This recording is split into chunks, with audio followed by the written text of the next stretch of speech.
Oh, man. This is going to be something different, but Windows pissed me off this morning.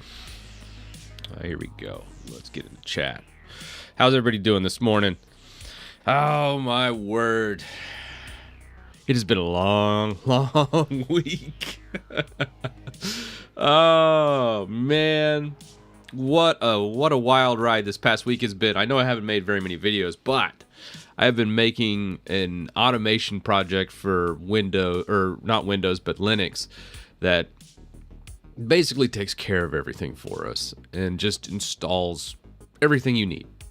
You need video drivers, it's in there. You need UCO drivers for your CPU so it is efficient. They're in there. Everything's in there.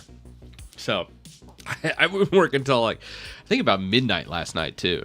So it's been some long, long days, but I think the end project will be amazing. But today on stream, oh gosh, I just got to show you because it is so aggravating that I was going to do this. Here, check this out. So I was in Windows. I was like, hey, what's going on? Let's fix these issues.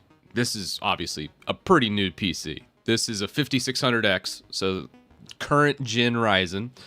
Everything's up to date on it, but it does have a couple odds and ends for some odd configurations, to say the least, because I do have Linux and a lot of other stuff on the system.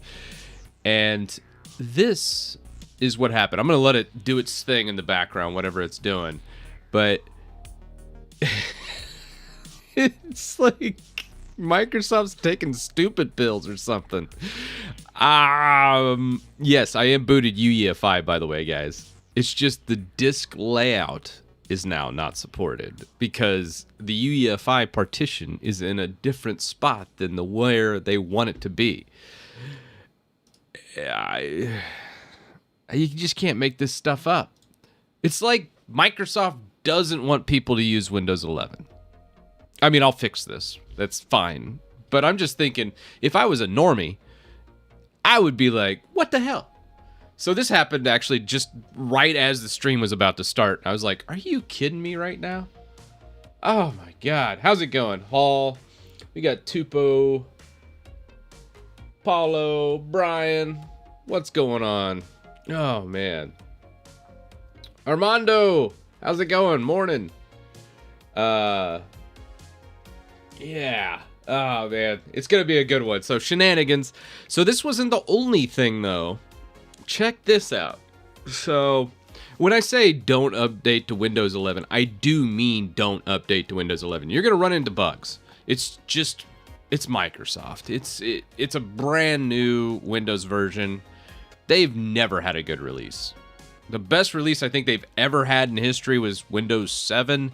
And even it wasn't all that great right out of the gate. So this is the first one. Second one, let's launch our WSL, shall we? Okay, now it's working. So I don't know. I mean, yeah, last night I was trying to get in here just to run some Linux commands. I was working on some scripts, and yeah. This wouldn't launch at all. And usually what you can do, like let's say you do run into a problem with WSL. I'm going to launch into terminal actually. You can actually go WSL -- shutdown. And this usually will reset all your kernels, all your WSL stuff. And then once that's done, you can actually just type WSL again. It'll relaunch all of WSL and actually launch into it from here. And I think this is just like there's nothing in here. Let's see. I think this is just stock Ubuntu server here. But oh boy. Yeah, yesterday it wasn't working. So there's some shenanigans going on the back end to Windows 11 because gremlins in the machine. It didn't matter how many times I rebooted yesterday. It just WSL would not launch for me. I'd shut down, restart the services, everything. But nope. So yeah, that's a couple bugs that I've run into so far. Oh my gosh. Thanks Mario for the super chat. Much appreciated.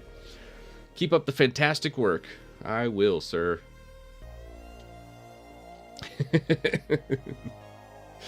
Yeah, so this is kind of like where I am. But let's fix this problem, I guess, starting off. And then we'll get into some of the more GitHub projects. I do have a couple projects. What I've been working on so hard has been, it was actually called Archmatic. I've went ahead and repurposed this since it's been pretty much completely rebranded and then updated for complete automation. So you just run one script and then just answer the questions and you're done. And it's about 4 questions, I think. And you can fork this, and I have all of that listed here. So most people, if you're familiar with Linux and Arch, or Arch Linux, it's considered hard mode for Linux. I mean, I don't really consider it hard mode. I think like Gentoo or Linux from scratch is really hard mode. But to most people, Arch Linux is considered difficult, and the install process is somewhat convoluted, and like, if you're not real familiar with it, it's usually a mess that takes hours.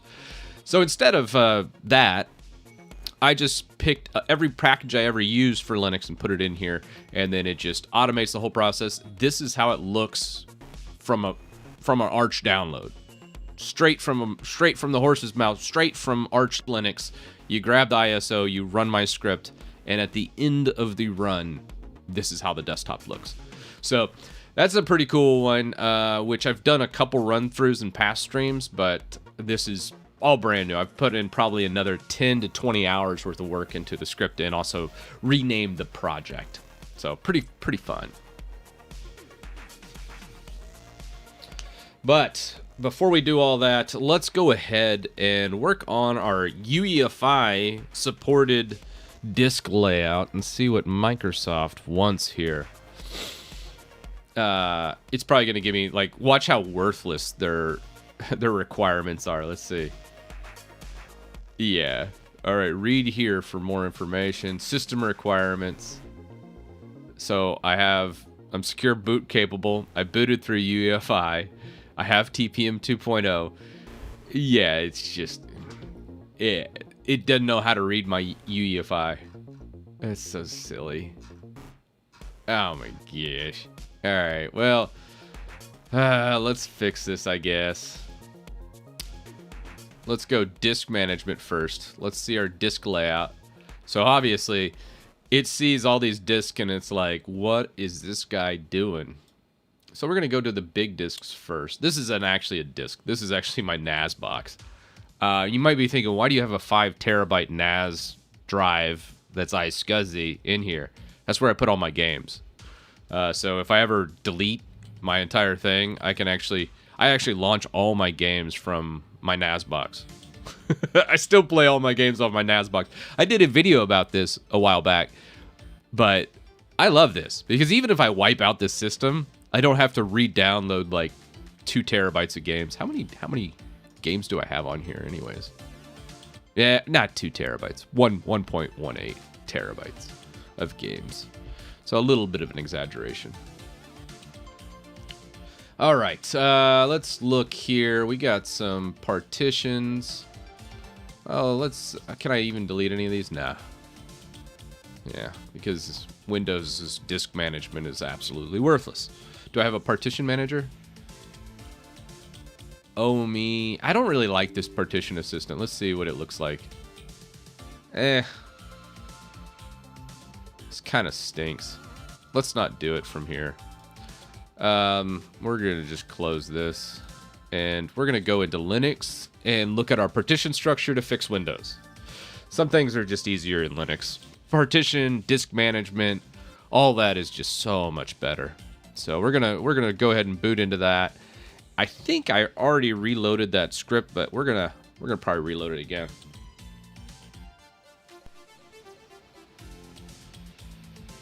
It does not have Lukes. I didn't do any encryption, so if you're using a laptop, this wouldn't be really that suitable for a laptop. But good question about that Arch Titus script. All right, let's see. What are we gonna boot into here? I think we'll just do this one right here. Let's see how long the boot is. 1 second, 2 seconds, 3 seconds, 4 seconds. Yeah, about 4 seconds probably.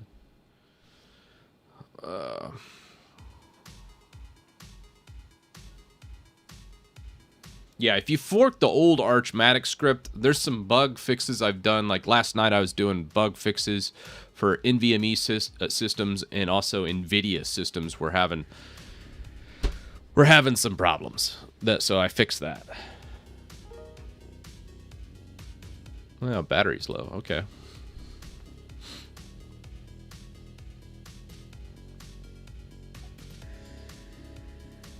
All right, so what I'm gonna do, I think I already have G-parted on here. Oh no, I'm having this weird bug on some of the. Sometimes when I launch into the system, it's like it starts up too fast or something, and then it's just like I have to log out, log back in. So there's still a couple gremlins I think I need to work out here with some of it. But let's see, does this fix it? Yeah, that should be good now. Is K-Runner gonna work for me? Oh, well. G-parted. Let's launch into G-parted and fix our Windows partition. Alright, so we have a total of 6 different disks. These are NVMe's, one's Windows, one's disinstall. SDA. This one I think is Ventoy. These are just some storage drives. And it's probably not liking like these EFI partitions. They're probably just, let's just delete those. Clean that up. So then we only have a data directory, which XFS is what that one's running. This one is NTFS. This is just like a Windows partition. We're going to label this something different though. Win data. And then apply that. I'm going to actually label these drives, so when we're looking at what drives what, there's no shenanigans going on with it. Let's see. Label file system. Let me see if I can't label the entire drive. Device. Can't remember in G-parted if there was a labeling. Oh, well, we'll just label this one. We're going to call this Linux data. All right, so there's Linux data, and then SDD. This is Ventoy. It's labeled as such, so that's okay. So what's this other one? SDA. Oh, this is extra. I was using this as like a thumb drive, but it's actually a solid state that's in here. So now that everything's mapped out, we got rid of some EFI partitions. Let's look at what's going on with this. So this is a bit of a mess. This is what the startup repair did. Typical Microsoft fashion.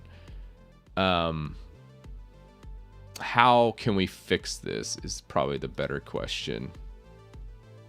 We're going to have to probably move some of these partitions around. Ugh.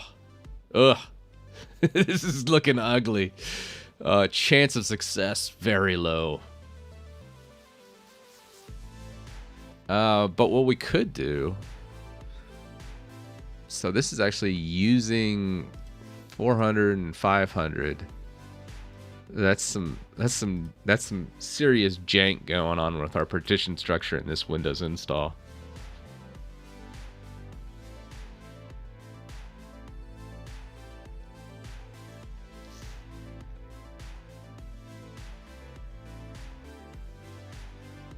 Features with an asterisk instead of bugs. It's a good suggestion, Sam. I'm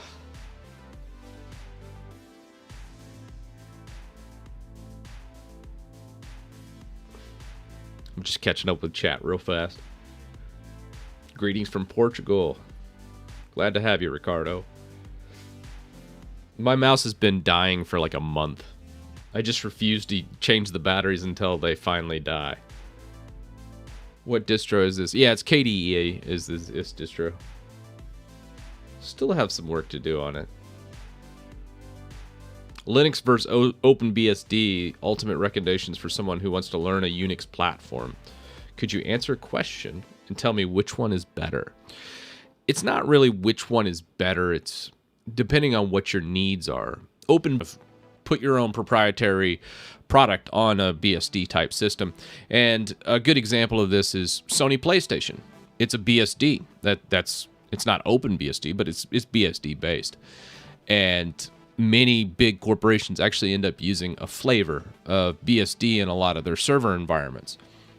Having said that, as a desktop user, those things probably don't matter. They don't just frankly don't matter at all to you. And you just want full, you just want to play your games and browse the internet and do your normal stuff.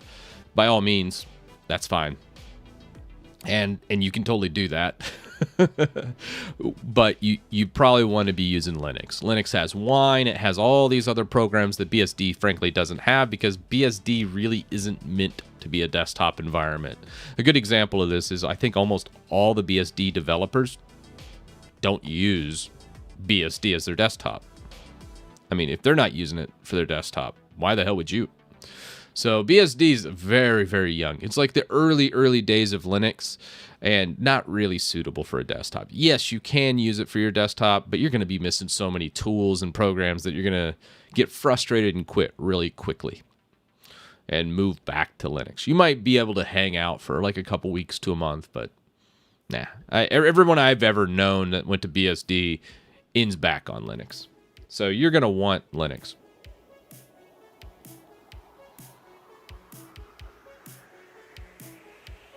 Yep. The stream died? Oh my gosh, I had no idea. I just looked down at chat and all I see is F. Well, hopefully you guys got some of that. I was just talking to myself.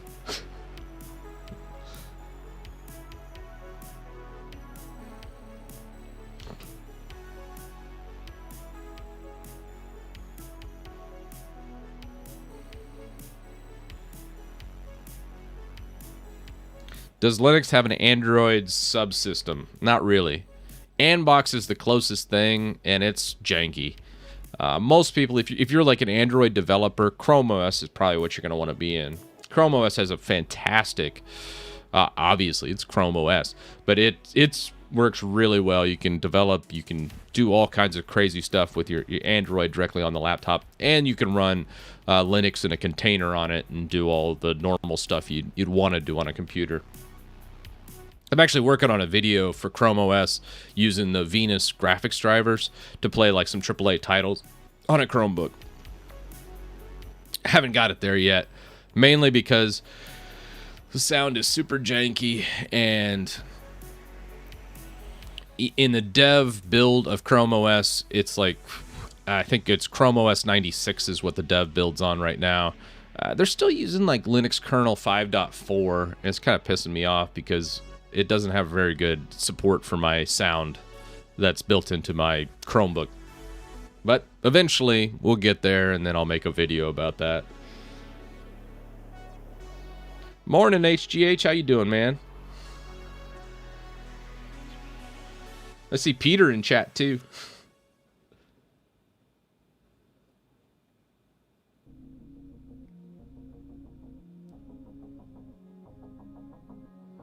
And Waydroid, I don't even know if I've seen Waydroid. This I think we're gonna have to change. Let's do something crazy here. Well, let's just delete all of our boot partitions, and then we're gonna move this partition. Don't do this at home, kids. This is probably gonna break the install. Let's resize. So what we're doing here, moving this partition may cause your operating system to fail to boot. Yeah, it's probably going to cause it to fail to boot. Failure to boot, it must blah blah blah. But if you move a Windows system, partition C. So what I'm trying to do, and what we're going to do, is try and make this, give it some headroom, because Windows 11 for whatever reason I think has to have the UEFI partition before the actual full system, and that's going to be interesting. So what we're going to probably do is launch into this, rebuild everything from installation media real quick, try to build an EFI partition using fdisk, which is a little limiting, but it's fine. fdisk works. And then work on a startup repair to have whatever other shenanigans it wants in here. And you might be thinking, why 1 gig? And the main thing is, a lot of Windows, it seems like that EFI partition just keeps getting a little more bloated by the day.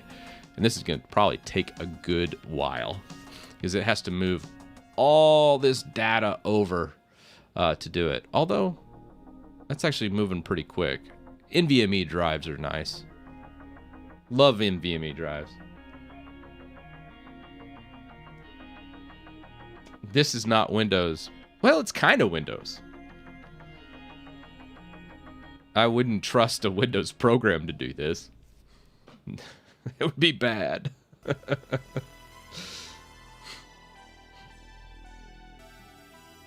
Famous last words. Hey, Sparky. Yeah, let's do something crazy here. How many times have I deleted my system? I don't even know. It's been quite a few times. But again, Windows 11 doesn't like my EFI partition being on a different drive or on the, second or third partition of a drive, because that's not standard. So I guess we'll try this out and see what happens. Silly. I think we'll probably blow out that Microsoft Reserve partition in P1 too, because that's really where the EFI partition should be, is the first partition, technically. Yeah, pretty much. Well, I couldn't update Windows 11. It said, hey, you have a whatever. I mean, it's earlier in the stream. I was actually going to do more scripting and some GitHub projects on this stream, but Windows 11 pissed me off, so I was like, whatever, let's try and fix our location of the UEFI partition that it's whatever UEFI structure it is, we got to figure out how it is. I'm almost positive they just want it to be on the first partition of the drive, which I get. Because, I mean, this is probably like 1 in 1,000 computers that might do something like this. But still, I mean, that's like 1 in 1,000 people that are going to all of a sudden not be able to update Windows because their EFI partition's in a different spot. I mean, I don't understand why that's a problem. But it's Windows. You guys know how that is. But we want to do some entertainment here. Breaking Windows is kind of what I do. And then seeing if we can't fix it. And if not, I got images. But then again, what good's the Windows 11 image if it doesn't like the partition structure? So we need to fix this.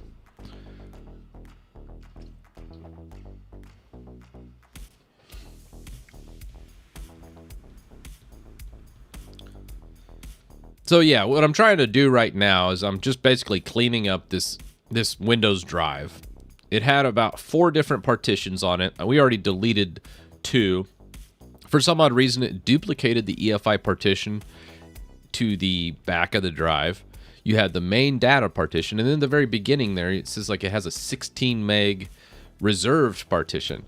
Now, some of that is okay, but there's an issue with it where it's just not one to boot. So we got to fix that whole structure. Now, technically, I think I'm going to go ahead and delete that 16 meg partition as well. And we're going to go back into fdisk to create all the new boot partitions. And we're going to rebuild it all from scratch, just using installation media. So a lot of people freak out when it comes to Windows bootloaders, but BootMGR is it's fine. It's not my favorite bootloader by far, but it's not terrible either. Probably my most hated bootloader is what Macs use. You can't even use their bootloader. It's like, forget about it. Just find a different one. It's so locked down. At least we can do stuff with Microsoft's. And then, of course, my favorite of all time is Grub. I love Grub bootloader. Although System D boot is starting to grow on me too for some of the Linux stuff. Mac, thanks for the super chat. Is there a way to create an ISO installer for an existing installation? I don't know. So an ISO installer gets a little tricky. That's like making your own distro at that point. I don't really do ISOs, custom ISOs. I like to do custom images. So let's say whether it's Windows or Linux, I like to just get on Clonezilla and boot it up and then clone whatever it is I want. So you can clone the exact drive and then restore that drive anytime you want, which is great. So probably before I did all this, I probably should have imaged that directory or that whole drive and put it on my NAS, which Clonezilla is really powerful because you don't need an external drive. Let's say you have a NAS box like I do. You can actually connect to your NAS box in Clonezilla and actually restore and back up directly to that NAS box. Or you can just use an external hard drive. Either way, but it'll do a direct image of your entire system for both Windows and Linux. So Clonezilla is amazing, and it's all free. Like everything I'm using right here is free. It's amazing. Don't pay for any of these products. And frankly, I've used the paid products before, and they suck. You're better off using this stuff. But good question, Mac. And thanks so much for the super chat.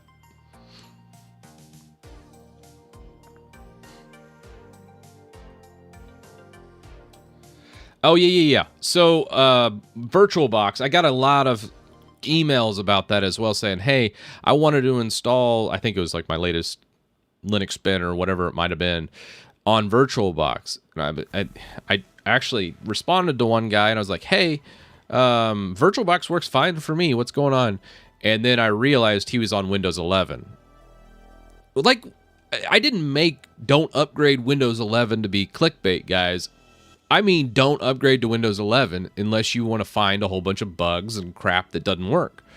VirtualBox has not been updated for Windows 11 and will not work properly in Windows 11, among other issues. I mean, come on. Come on. Oh, I'm so sick of people saying Windows 11, it works just fine for me. And I'm like, yeah, what do? Pull up the browser with your $1,000 computer? That works great. Oh yeah, it does play games, albeit somewhat of some performance decline in most instances, depending on the system. Maybe if everything's Intel, it works great. You actually might even see a little performance uptick because Intel worked really closely with Microsoft on it. But in most instances, it's just not a good idea. In fact, it's a stupid one. So don't upgrade to Windows 11. It does look cool, though. It's pretty. I do like the look of Windows 11. Sorry. Had to rant. It's early. All right.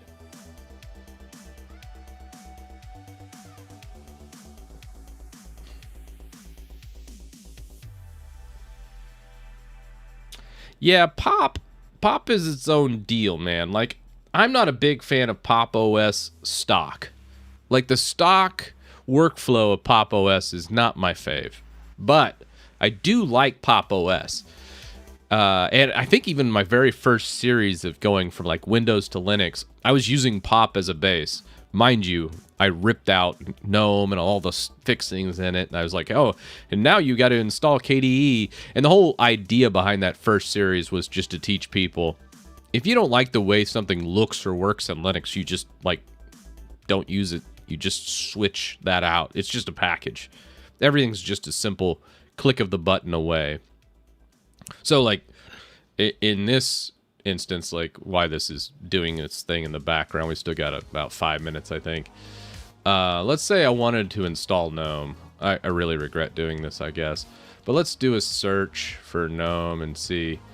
I think we have GNOME Desktop somewhere in here. Grep Desktop. If I wanted to install GNOME Desktop, which it says it's installed, I don't think that's right. Is it? Oh, it is installed, it says. I don't know about that. Let's see. Let's log out. So we have KDE right there. But does this SDDM give me... Oh, I guess it doesn't. Usually you can switch your desktop environment right there, but that's okay. We can We can come into settings and do the same thing.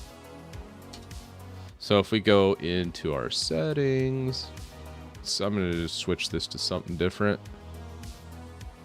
Start up, shut down. Let's change. We'll go Maldives, sure, whatever. Oh no! I was moving that, wasn't I?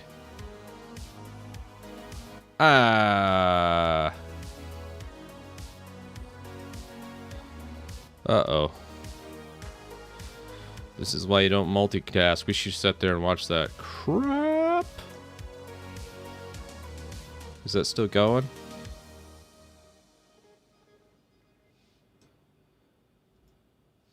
Okay.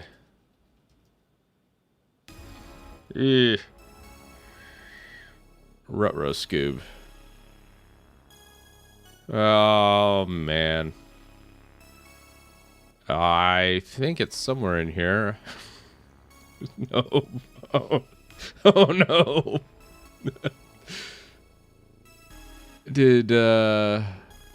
Oh, no. Uh-oh. No. Crap. So we killed that entire thing right as it was moving the partition. I really wasn't thinking. I do silly things in the morning.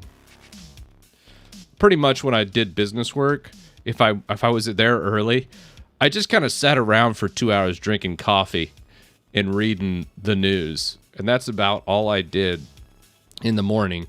And I did that mainly because I'd break something if because I wasn't thinking that early. Oh, snap. Oh, dude. Goodbye, Windows. I don't think that's going to pull back up. Is it?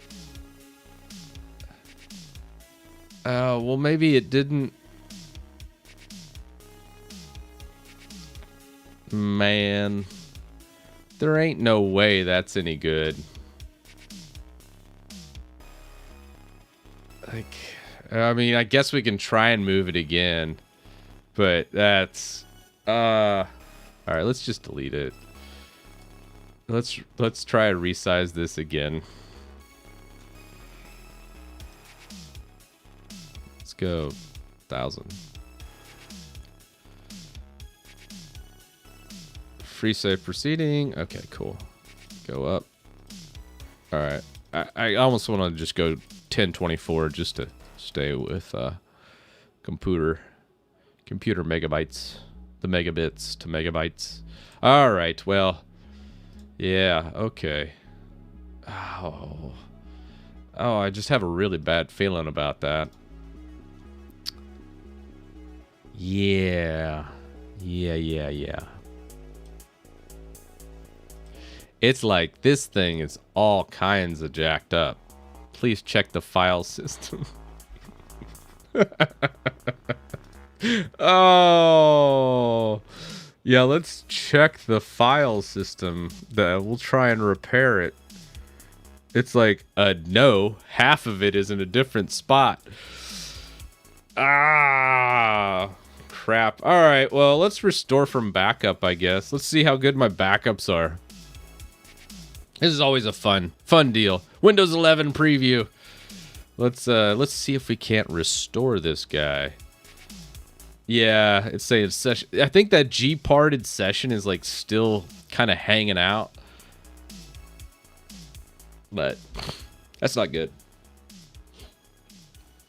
All right, Armando, thanks for super chat. Hey Chris, I've been using Windows 11 since preview release and can't find anything new or special. It does look prettier. AAMOF. I'm not up to my date on my acronyms, or it's just early and I'm not thinking of the right acronym. We lose some things. Is there anything's PC? Yeah. Windows 11. I do like the aesthetic of it more than Windows 10. I will say that. I do enjoy the centered start bar. I know that drives some people crazy. I do enjoy a lot of the look of it. But yeah, it just has some, it still has a ways to iron out a lot of stuff. But yeah, there's no like, hey, you're missing out on this. That's not a thing. Oh my gosh, but I totally just wiped out my Windows partition, guys. That was embarrassing. So what was happening is I was moving all my Windows data in that partition. And then I decided, hey, I'm going to show you I can boot into another desktop environment. Oh, that's considerably less.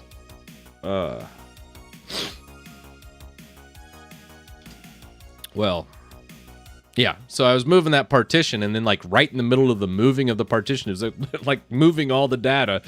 I killed it. Do I have Synology? Okay, cool. Well, let's see how good the Synology restore is. We're gonna try it live. I don't even remember the last time I restored. Hopefully, it did an automated backup. Check your backups before doing something stupid like this. Let's go. I think we'll. Can we go .4? I don't know if it is able to read that. Okay, cool. Just checking to make sure the password was masked. We won't have another shenanigans like one of the last streams. I think it was when I was doing the benchmarking stream. Windows command prompt, by the way, does not mask your IP. All right, I can never remember my password for this. All right. 5 hours later. I'm just getting my password. And then I think that. All right, there it is. Beautiful.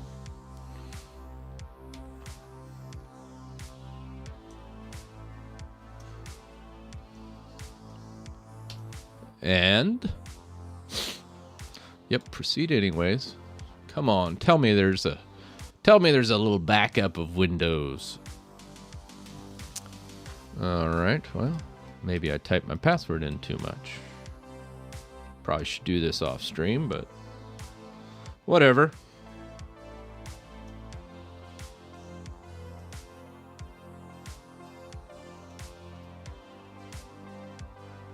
Okay, proceed. Okay, that worked. Hey, 10:22. It said it just did it at 6 a.m. How about that? Let's see. Entire device restore. Let's look at the manual.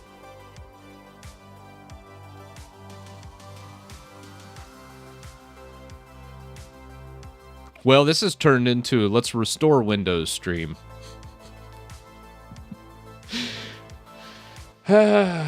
Yeah, that was a lot of partitioning. It's probably like, I wonder, like, even if this fails, I don't blame the software, because this was some severe jank I had going on with my partition structure. All right, let's go here. Alrighty. Let's see, what are we going to restore? I think it's just disk 4 we need. So we're going to grab this. Okay. Device mapping. What's wrong with the...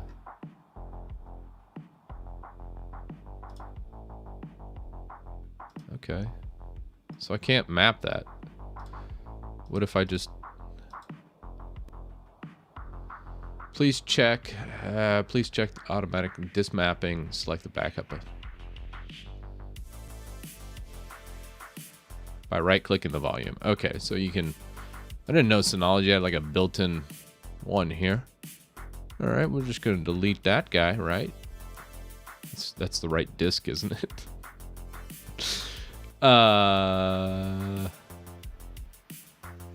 Yeah. Okay, so now we go. And next. So it'll put that...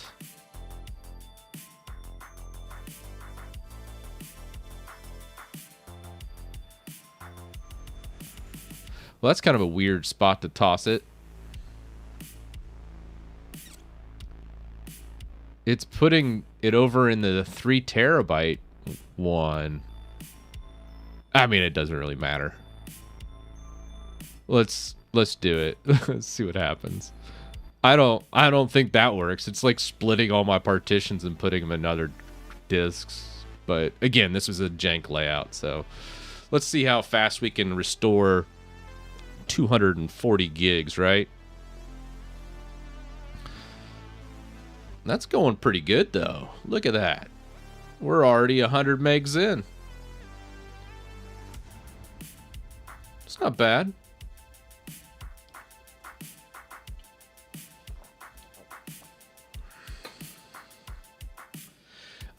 So for those that just joining us, what happened to my Windows? Well, I'm glad you asked. Someone in chat was like, hey, I don't like the way Pop! OS looks. I'm like, oh, well, you can change that. You just log out. Here, I'm going to do it real quick. So I logged out of a computer that was in the middle of a task, and that task was moving the Windows data partition. You really don't ever want to kill a partition move right when you are moving it. That's not going to end well for anybody. But this is why we do backups. Whether you're Windows, whether you're Linux, have everything break. It's one of them days. You might be thinking, is he being sarcastic? I am not. I love it when things break because then you got a chance to learn something.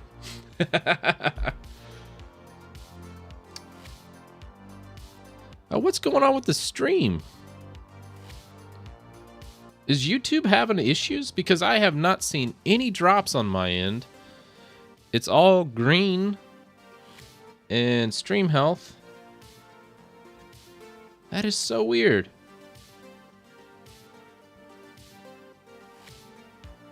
So from 908 to 909.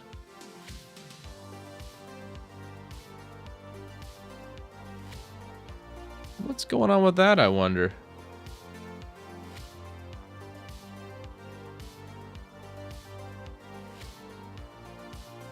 Is there something going on with... Huh.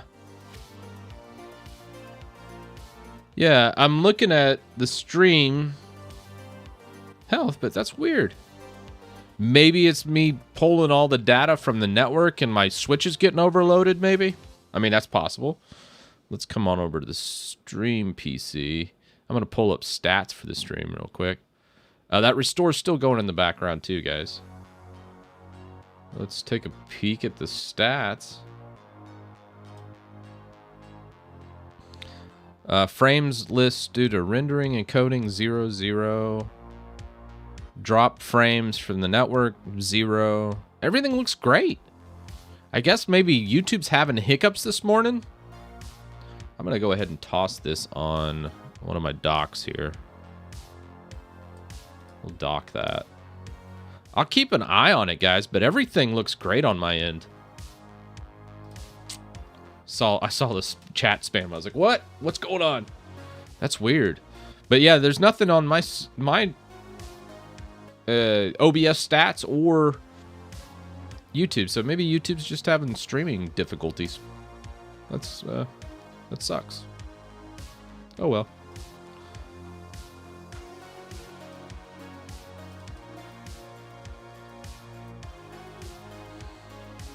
I'll leave it up.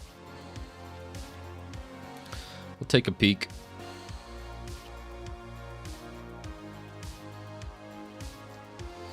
All right. I think it's just something with the live stream.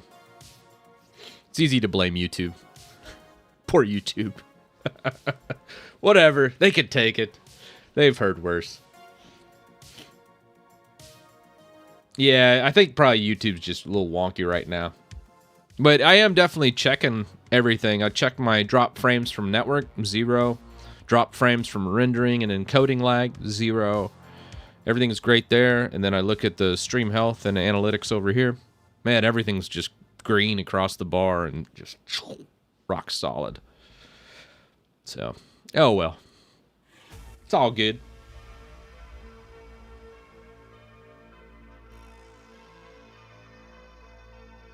Yeah, so far I have been tracking it though, because it does show in the stream health from the YouTube tracker.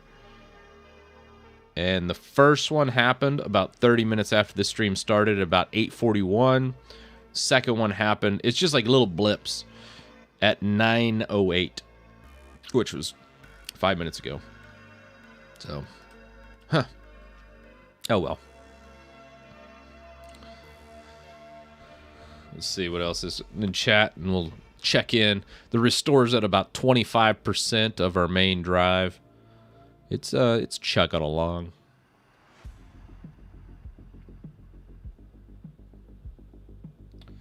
You're coming nice and blurry for me. Good to hear, Armando.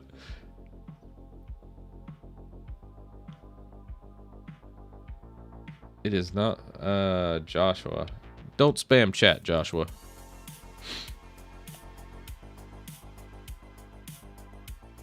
Headphones. You know, I get that headphone question all the time. It's a Sennheiser. Sennheiser HDR 175. I should just go ahead and put it like somewhere on the stream. I get that's probably the most asked question.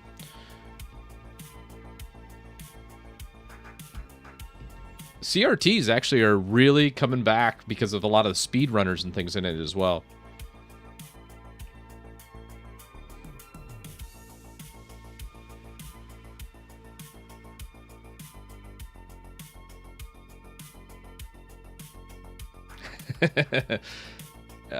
Yeah, I'm curious to see what happens with Nvidia's saying they're launching a new card. Like they're gonna launch like a 3080 Ti or something like that. I was like, what? They don't even have their other stock in play. I don't understand what's going on with that. So be it. All the crypto miners taking all the cards.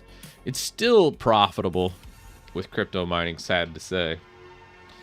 Ethereum just can go die already. But it's going strong. Yeah, Sennheiser actually just got bought out. So we'll see what happens with the brand. Anytime there's a big buyout with a reputable brand, you got to watch out. Probably the most notorious brand buy I can think in history, where it just went to complete crap, was Craftsman. Craftsman tools. They used to be amazing. I think Sears had like a lifetime guarantee. You bought a Craftsman set, no matter what happened. I mean, they were just the best tools. And then I think it was when they got consolidated or had to do Chapter 11 or something, and then they got sold to some other company, and that company just ran the brand into the ground, and everything's just like cheaply made now. I love your life. It's the good and the bad. Yeah, I mean, here's what we're doing. Just a quick checkup on it. It's going good. We're getting there, slow and steady. Then we'll probably have to, you know, I'm almost curious, since Synology is redoing the partition structure, I'm kind of wondering what that even looks like. Is it even going to boot? Because all of these partitions were on the same drive prior to me like messing the entire structure up. And then for the recovery task, instead of putting them back on the same drive, it looks as if it's just gonna split them up, which again, that's gonna be interesting. Yeah, we'll see what happens though. You never know. Some buyouts aren't the end of the world. But the Sennheiser brand is amazing, and I'm not shocked. Everybody buys everybody eventually. It's going to be like Demolition Man. You guys remember that movie? Where like Taco Bell ended up owning all the restaurant. Restaurants. That's what our future is. I mean, we're pretty much already there. Short of figuring out what's going on with the 3 shells. It's a great 90s film if you guys had never seen it. Epos. Okay. I know Epos just made another... Alright, it's been hitting up my feed with some of them. Yeah, the market will get flooded with GPUs. Will it hurt the GPU business long term? No. GPU business is getting their money anyways. Oh, hey. Wow, that was a quick restore. That was very, very quick. So there we go, guys. 10 minutes, and we've gotten 230 gigabytes put in here. Let's go ahead and restart the old computer. Ooh, man. Let's see what happens here. Should we do a poll? Will it boot? What do you guys think? Hey. That's something.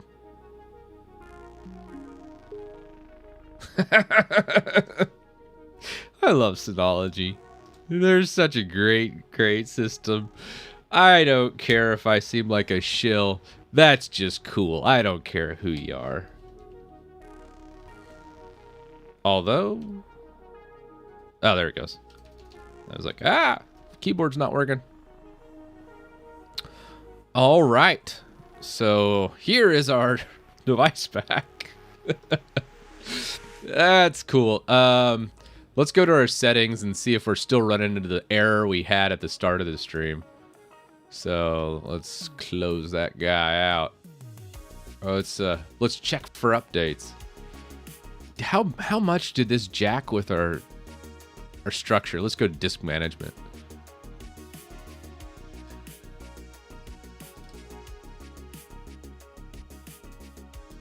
Okay. Yeah. Wow. That's really weird. So it put a recovery partition over here. It didn't restore that 16 meg partition. It just said forget it and tossed it in the trash. It put our data partition at the first, and then it put this one at 544. That's odd. So probably, let's see if it still craps out on me. Let's fix the problem. Let's see if it does it or not.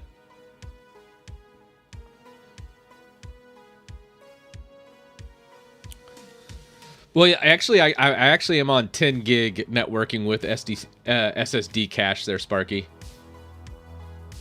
So that was actually, I don't know if it was able to read my network card though. Oh. Hey! Wow, okay, so the partition structure actually got fixed by me wiping out everything. And then when the Synology box restored my Windows 10 or Windows 11, it looks like it got rid of that 16 meg partition at the front, pushed the data partition all the way to the partition 1, removed one of the recovery partitions, and then added that. I mean, really, my hat's off to Synology on that guy. That should not have worked. Sometimes you just get lucky. It's a good day. I thought for sure that wouldn't work.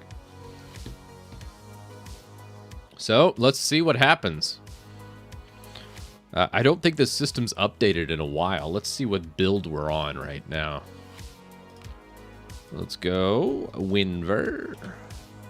What build are we on? We're on 22471. It's not really that old. It'll expire on 9/15/2022. Ooh. The insider builds. I'm all on insider builds here, guys. So I can kind of see what's coming down the pipe.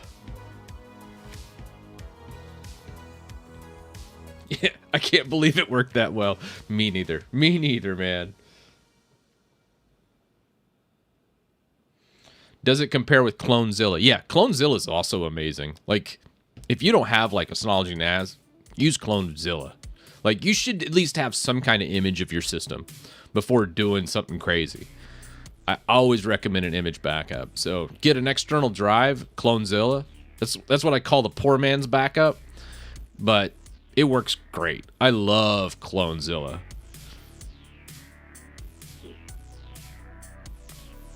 You guys want to see Clonezilla in action? We could turn this into a data blow up, and let's just go delete some other stuff on my system, and we can use Clonezilla to restore it. We'll delete all my Linux stuff, and then play off an image. I think it is. I think it's even faster. I think Clonezilla's a little faster because I think it reads my 10 gig card. So I think we could do a restore on the Clonezilla side of thing for even faster, because my 10 gig card is one of those cheap 10 gig cards, so it doesn't really read correctly. At least not on the latest versions that I have. Have to use kind of special drivers, but oh well.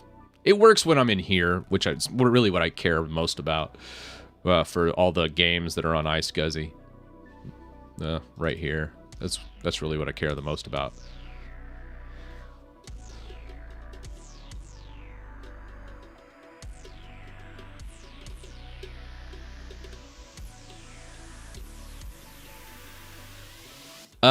Let's see, what channel am I on? Let's look. Newer builds open. I'm on dev. I'm on dev build. It's a good question. I probably should change the branch from dev branch, but honestly, I think the dev branch is probably more stable than the regular branch on Windows 11, just because I have an AMD system, and I think the regular branch doesn't even have the fix for the L3 cache problem that Windows 11 has on AMD cards or chips yet. So we're just gonna stay on the dev branch for a while. After about 6 months of Windows 11, I'll probably switch from dev branch to beta, and then after a year, I'll probably go from beta to stable.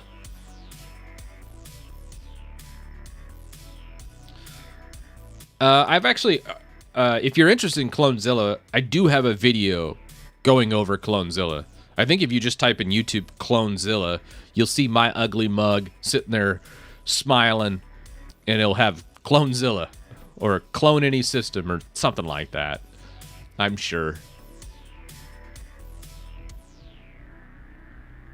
But let's go delete some stuff, right? Why that's doing its deal. So we have, I don't think I can even delete Linux partitions in here though. What do we have? Like this, right? Can we delete it? Yeah. Oh, no. It's like, no.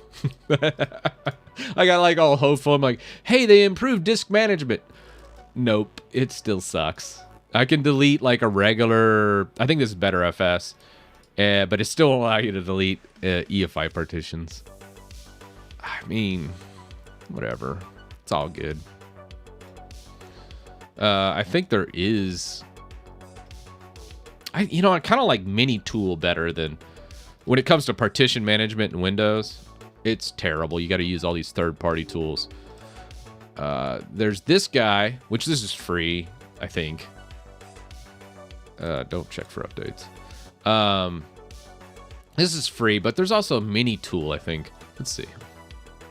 Let's go win-get search partition. What do we got for partitions? So there's active partition manager, Mini Tool partition. That's the one. I think that's my favorite one. So let's compare the two.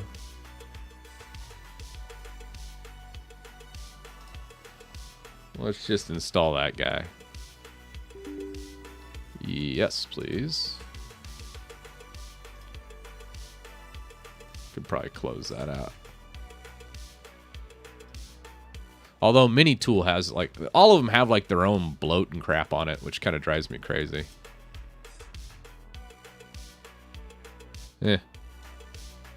Let's just see.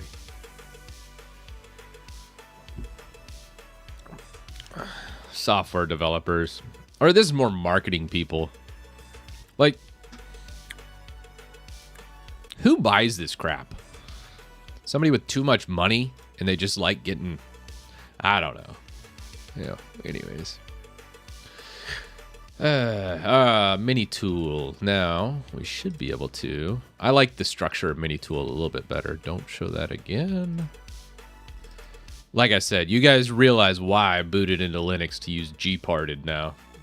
Although there are some cool features of this one that I like.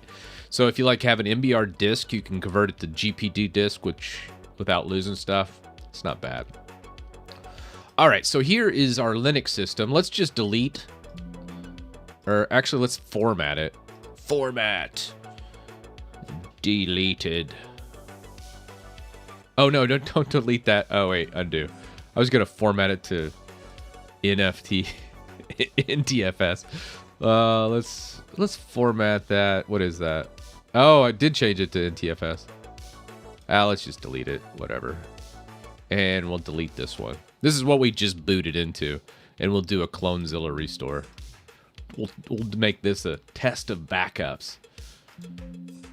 And we're going to go for a different way to do this one. So we're going to blow out this NVMe drive now.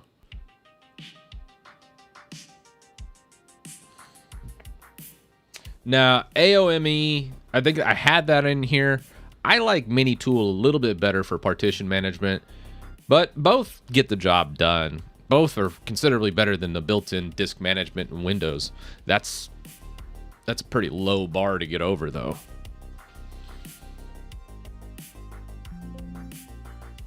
Yeah, so let's see how Clonezilla does, right? That's probably the biggest thing. Because we saw how Synology did. Now, let's see how Clonezilla... I bet you... What was it? 10 minutes on the Clonezilla? We're copying less data. So, I think for the Clonezilla... I'm going to say it's going to take maybe 5 minutes to restore that entire partition of all the Linux stuff. What do you guys think? Did we get it? Let me just double check. See, that's still there. We need to delete that. What did I delete? Did I miss a partition? As long as I didn't delete my Windows partition again. That would not be cool. So there's that partition again. That's so strange. I wonder if I can delete those. One thing at a time. We'll come back to that. So we're gonna just make sure that whole disk is nice and clear. So all of the Linux has now been deleted from the system. We'll quit this out. So I've showed you gparted. I kind of did this backwards, actually. I should have probably shown you a Windows tool with the Synology thing, because that's more Windows based. But instead, I booted into my Linux partition and used gparted, which I personally like the best, to delete the other partitions in Windows. And now we're going to use Windows partition editor and then delete our Linux and then restore using an open source Linux tool instead of using Synology backup restore. So there's that. Let's see. How's our download going? 7%.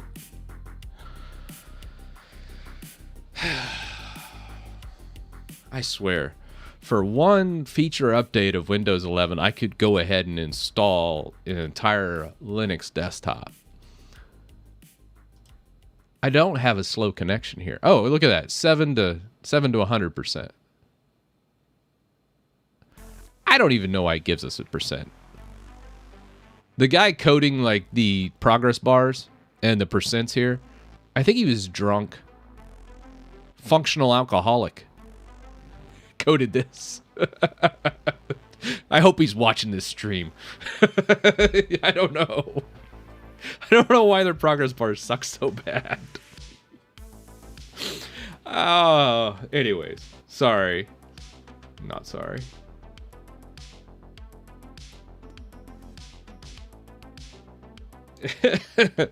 Normalized audio. Microsoft did okay with their disk software. I don't know. You still using IPFS for something? Nah, not really. I mean, it's there. Hey, what's up, Alex? I see you jumped into chat. Let's see if I missed any other messages here. I do love this massive monitor. I can just never miss a message.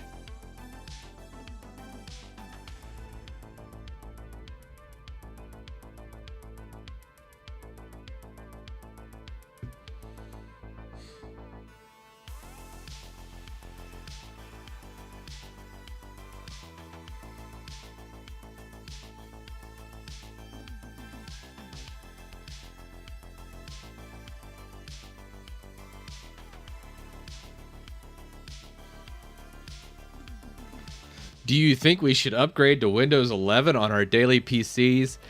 Hell no. Not even close, man. Talk to me again in 2022.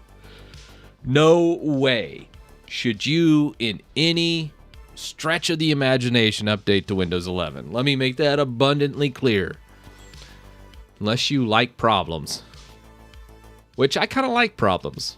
I get to see kind of all the bugs as they come out, which is kind of neat. But no, you should not upgrade to Windows 11. If you're a normal user, do not do that. That's just silly. At least wait a couple months, at a bare minimum.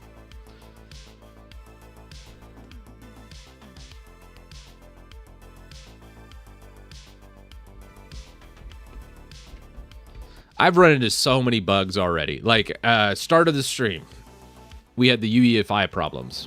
And then last night, I had WSL issues where it just wouldn't launch WSL for whatever reason. And I was even doing like WSL -- shutdown and doing proper restarts of the subsystems. And it just was borked. And that was even after a couple of reboots too. So I've run into quite a few bugs in Windows 11. None of them are like crazy showstoppers. But why bother with it when Windows 10 works just fine? You're not going to have the bugs in Windows 10. Well, you're not going to have as many bugs. So that's the big thing. The biggest thing right now with Windows 11, and I think it's just getting patched out this week, was the AMD L3 cache thing, where people lost 15% performance. That was the big thing with the...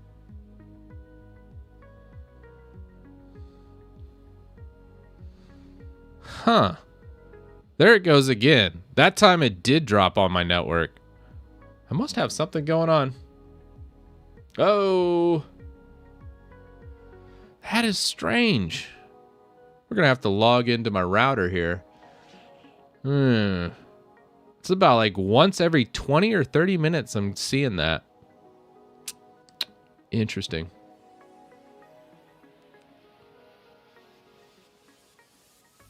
Install error.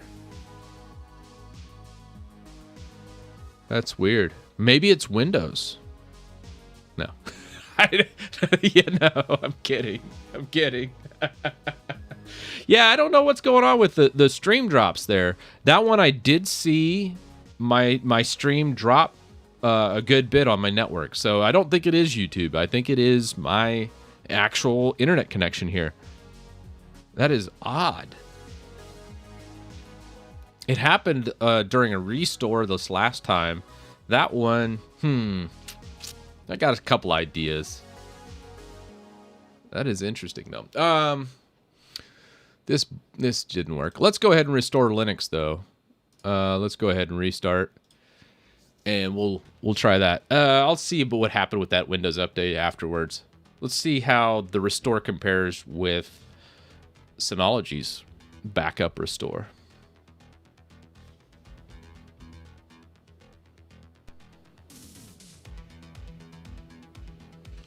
It shouldn't be Windows because I have it locked down. I stripped all my Windows down on my Stream PC. Stream PC is actually pretty, knock on wood, I say, pretty stable, but that's still like Windows 10. So obviously right here, this is Ventoy, which is just my drive back there with everything loaded. This is Windows that we had. We don't have anything else to boot to. So let's boot into here and see if we can't restore our Linux. Let's see. We'll start the clock. See how long this this goes for. So we'll do Clonezilla for this guy. Boot into it. The one downside to Clonezilla is it doesn't look as pretty. But it works pretty good, though. I like it.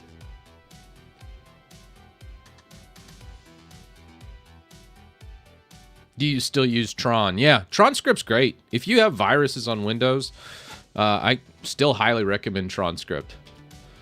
It's been a while since I used it. I couldn't imagine much changing, though. Those guys are great. We're going to restore from our NAS box, but you could do local DAV if you had everything in there. We're going to use... See, this is why Clonezilla, I think, is a little faster. It actually detects my 10 gig card, where the Windows base restores. I needed special drivers to get my 10 gig card functional. So that's kind of a bummer. Let's go that one and type that. And I want to say it's like images, clones. Don't use SMB 1.0 protocol. That's like, I shouldn't have to tell anybody that, but you know, there's still people out there. There's still people out there using SMB 1.0. You know who you are. And no, it's not okay. It's like people saying, I use Windows 7. I'm like, no, don't tell me that. I don't need to know that. And let's go. Bah. All right. Looks like it saw that. We can probably do expert mode. We're going to do a restore. We're going to do Arch Titus. Yeah, that's the new image. I just did this not too long ago, I think. All right. Where are we restoring this to? Oh, no. Which drive am I putting this bad boy on? That be the question. Crap, I don't remember which drive is my Windows drive and which one's my Linux drive. Sometimes NVMe numbers change too. Should we do... This is like Russian roulette right here. One's Windows, one's Linux. Which one? Well, I mean, 50-50 chance we get it right. Let's go with this one. We'll leave the default restore options. We'll go create a proportional table. Yes. Do you want to skip image checking? Yeah, just go ahead and skip it. And then let's just reboot after it's finished. I probably should have checked to see which drive is the correct one. But what fun is that? So, well, we might be restoring Windows again after this.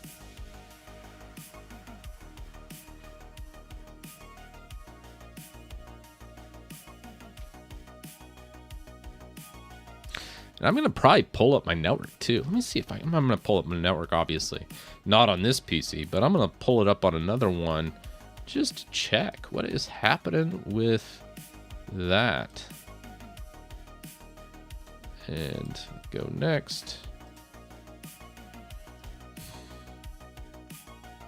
That was really quick. That was 30 seconds. Is that it? No, it can't be done. Okay, here we go. It was just reading the image. Let's go yes to continue. Yes to continue. And here we go. Hopefully this was the blank disk and not the Windows disk. Who knew this stream was going to turn into a let's restore everything stream. All right, I'm looking at what's going on here on the old network on this other PC. We're not using any kind of Wi-Fi. Dashboard's good. What about logs? Statistics.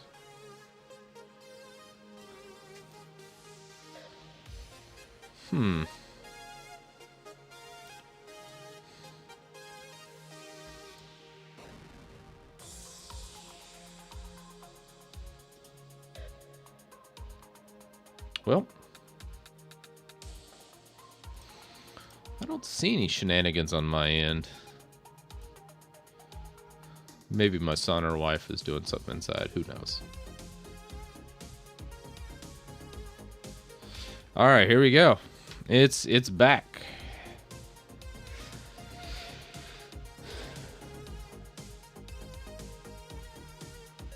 Yeah, as I said before, the Synology one is a bit prettier, but they both pretty much do the same thing. It's just this one's obviously completely free, as you don't need any kind of box or anything. All right, let's reboot her.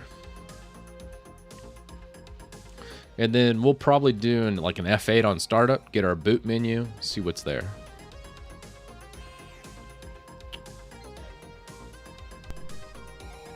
There we go. Let's see what we got. I think we did. Well, that's OS on a hard drive. That is a weird name. Does that even boot? Oh, yeah. There you go. Restored the whole Linux. That's kind of strange what it did with the Synology there. Did y'all see that? You pick up on that?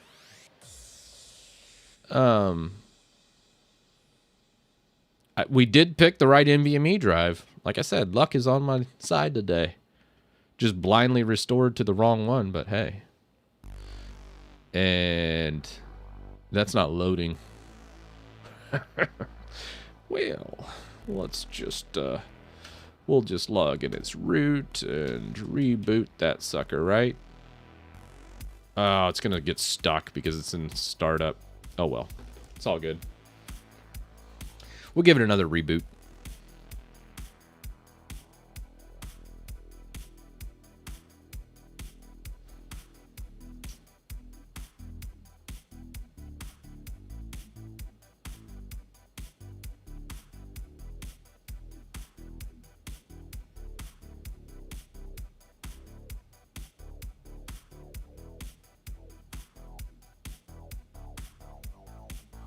Yeah, if you're having like a blurry stream, everything's streamed in 1080p. If you click the little cog, the little gear icon on your screen, you can actually change the resolution. Obviously, this is small because it's TTY.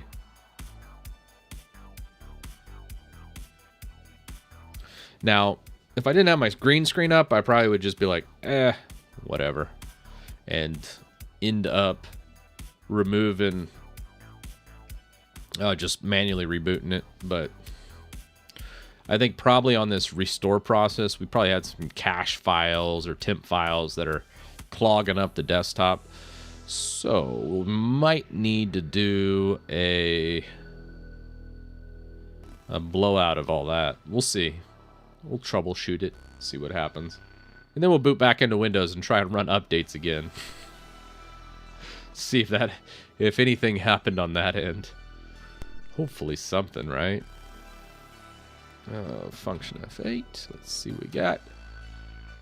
OS. That's weird it says OS. It should say like Linux Boot Manager or something like that. Maybe part of the restore just didn't catch. And is this going to even log in? I don't think it is.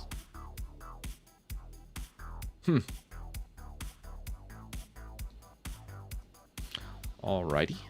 Yeah, usually this should last maybe a couple seconds.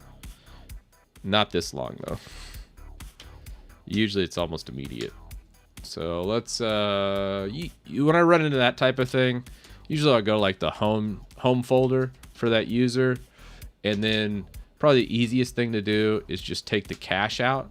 And then also get rid of temp folder. Which is actually busy right now. Okay. Huh. What's in the temp folder? Oh, there's nothing in there. Hey. That should work. Do we have anything else? Yeah, it's all working. Yay.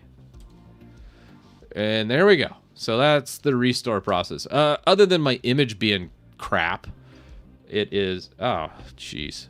Really? Did it freeze again? Well, I guess we're having technical difficulties on this stream. Although on that time, I don't think I saw anything.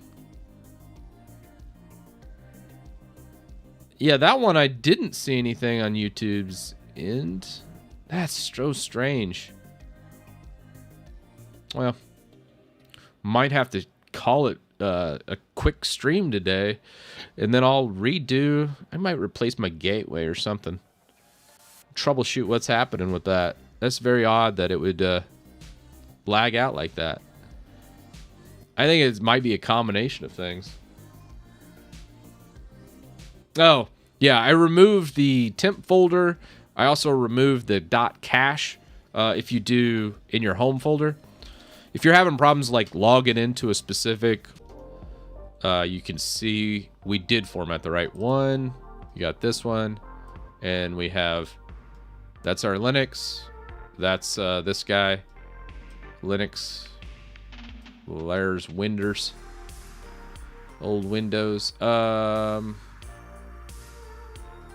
It's kind of weird. Oh, that's flagged. Okay, that's I'm not. What the heck, man? I'm not downloading anything. I'm not seeing anything. Huh.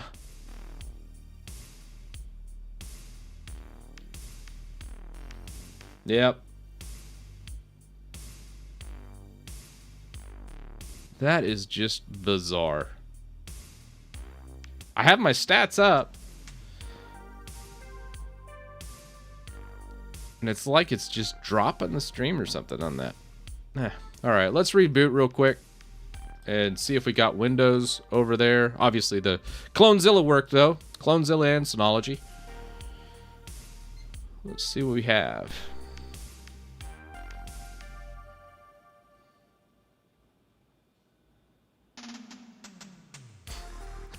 Thanks, Alex. Much appreciated. Oh, no.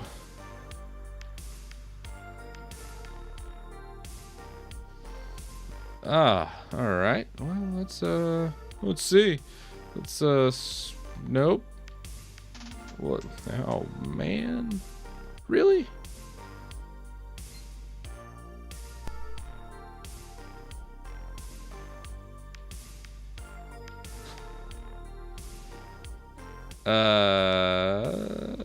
What happened here?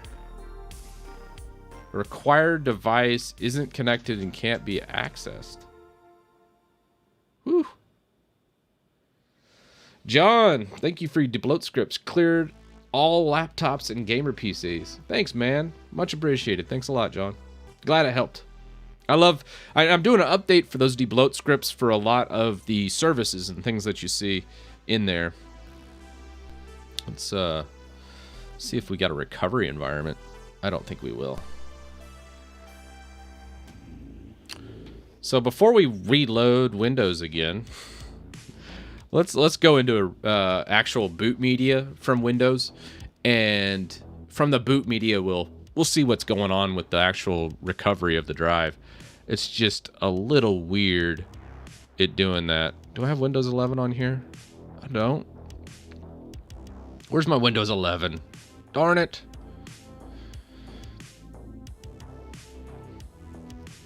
Yeah, whatever. We can use a Windows 10 ISO. It really hasn't changed that much.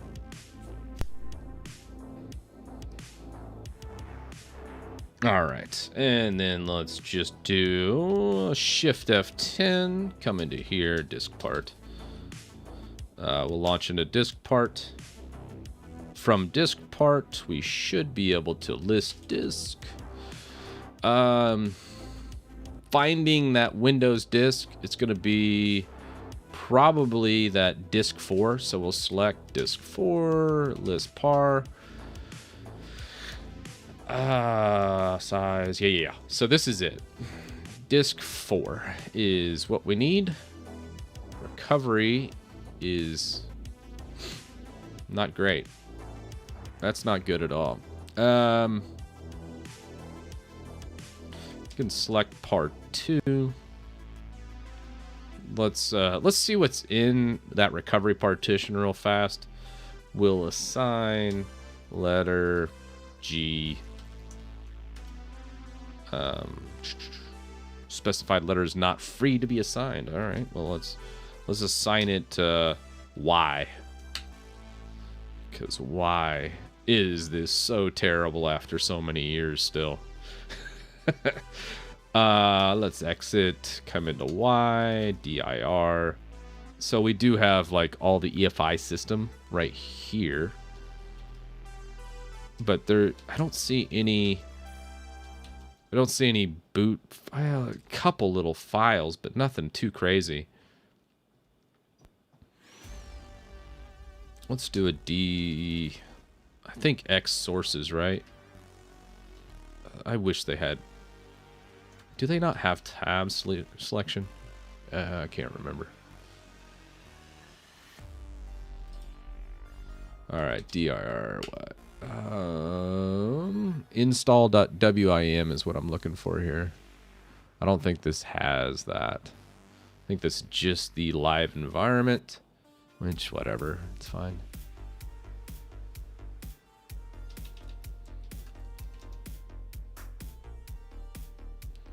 This is something. Win data. Okay. What's dir? D. That looks to be Ventoy. E. That looks promising. All right. E looks to be Windows. We might be able to do like a boot rack here and fix this. Yeah. Boot rack, rebuild. I think we could just do a rebuild of the BCD, and I think it should work. Maybe that'll work. You can also do like a fix boot. Sometimes that or boot fix. What was it? I think it's just boot rack fix boot. Yeah. I think that's an older command from like Windows 7, Vista era. I don't really use it too much. The rebuild of the BCD usually works, which it does look like it's fine now.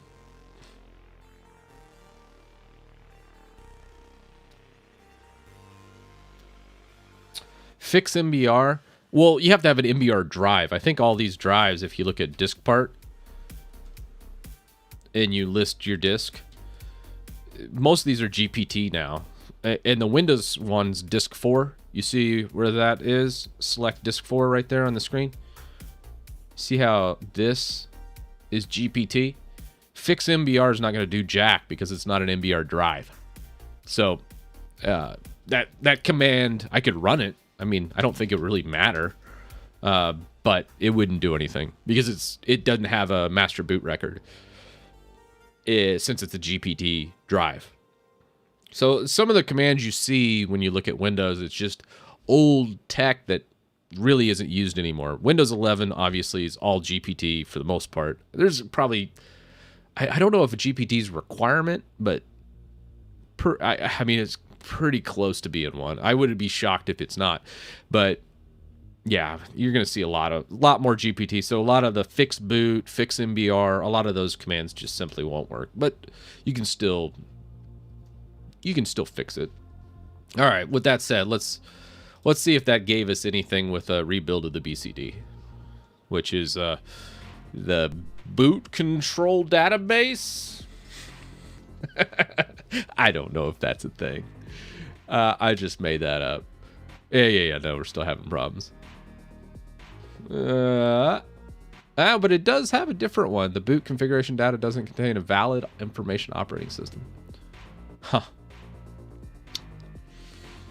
All right, that's fine. Let's reboot one more time. We're going to try something different.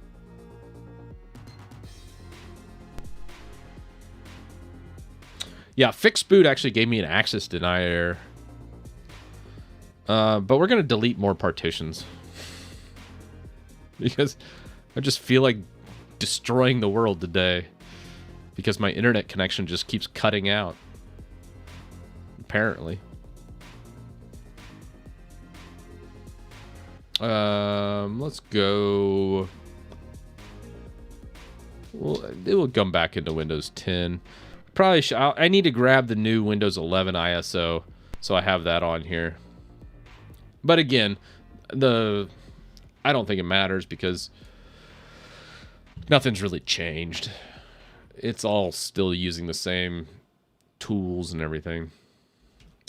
So let's go disk part. And we're going to look at list disk. Let's look at those disks right there, like the big 3 terabyte disks. We'll select disk 1, list par. And what we're going to do, since we're not really using any of these, let's select par 1, del par. We'll just delete these reserve partitions and recovery partitions. And it's not allowing that, so we'll do a force. Force? Force. And I don't remember the syntax. Alright. Let's go. Override is what we need. It's like, you must use the force parameter, but the actual parameter you need is override. Hashtag Microsoft logic. You know? That's just... good night. Delete par override. Yeah, this par. Alright, we got rid of all those extra partitions. Now, let's list disk again. We're going to select disk 2. I don't think anything's here. Yeah, there's nothing there. Select disk 4. That's our Windows. And list par. Can you show the list letters, I think? I can't remember. I wish when you did list disk, it showed what's what.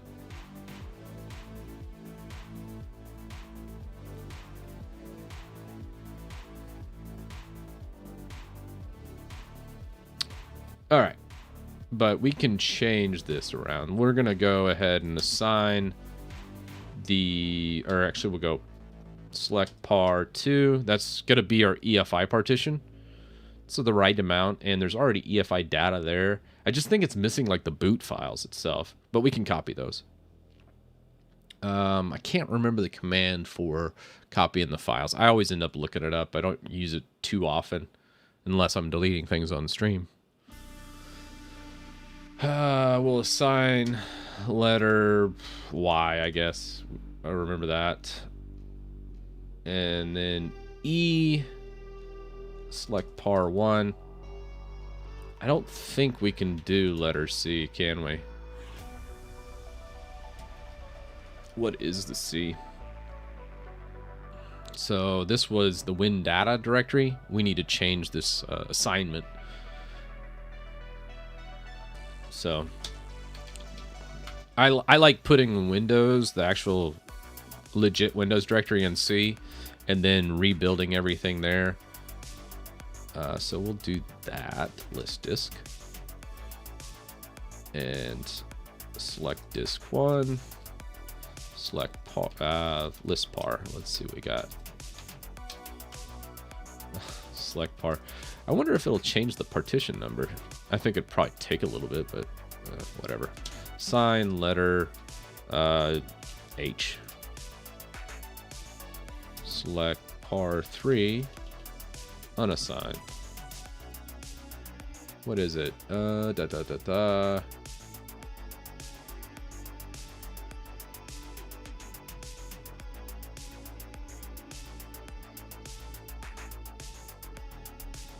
Remove.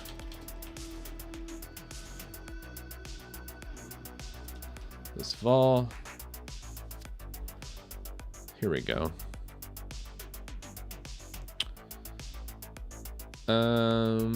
Select vol 1. remove. G's where the DVD ROM is.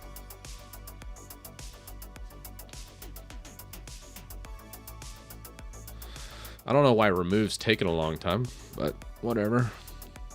This fall. That should free up drive C now.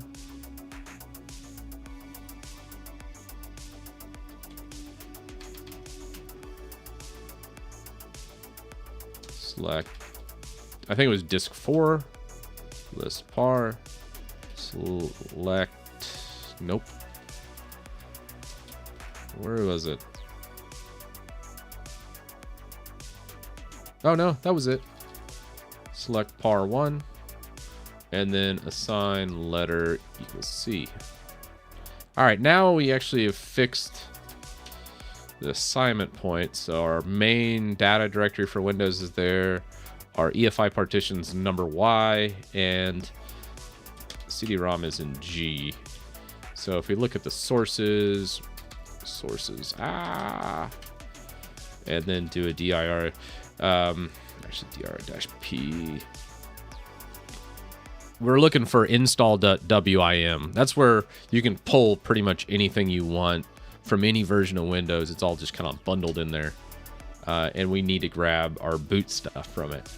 And I don't remember the command for that, so let's look that up. I made a little post on christitus.com about it. That's why I have a lot of that stuff, so I can easily reference it. And repair Windows boot partition. What was that?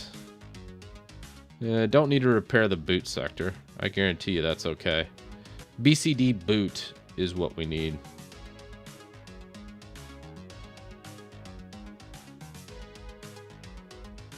The DLS in Lutris yet? Not yet, Alex. I'm still working on some of that. I'm actually calling it Arch Titus for the first spin, and then we'll do a Debian one. So for this, we're gonna just do a BCD boot. And what was that? C Windows. Oops, no forward slash. Been in Linux too much lately. C/S boot letter of system reserve partition Y:\F all. So that should be it. Boot files created successfully. Boot rec scan OS. No detected. All right, yeah, that's not good.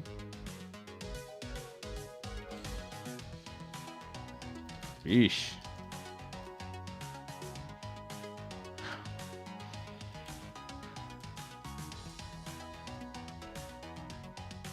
No.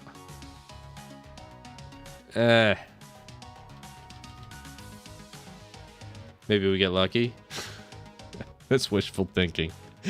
All right, let's exit this and reboot.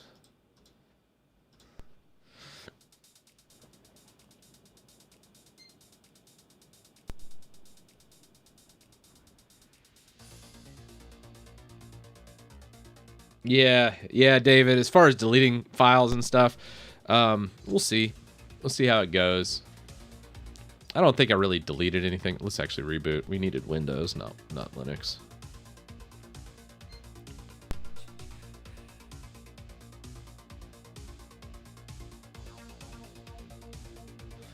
So there's Windows. Is that gonna work?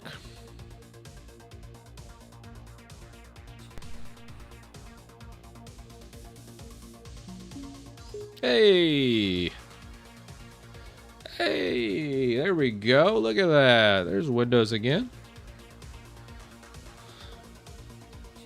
This is the most roundabout way to clean up so many partitions I think I've ever done. But our partition structure is looking much cleaner. Probably gave everybody a heart attack, though. Because we have deleted so many partitions. we are down to, we have deleted, I think, 3 or 4 different partitions now. I don't know why they got so jacked up. But now we only have one Windows recovery partition. We have the data drive. Everything else looks pretty good. And we got rid of like all these extra junk partitions just kind of floating around.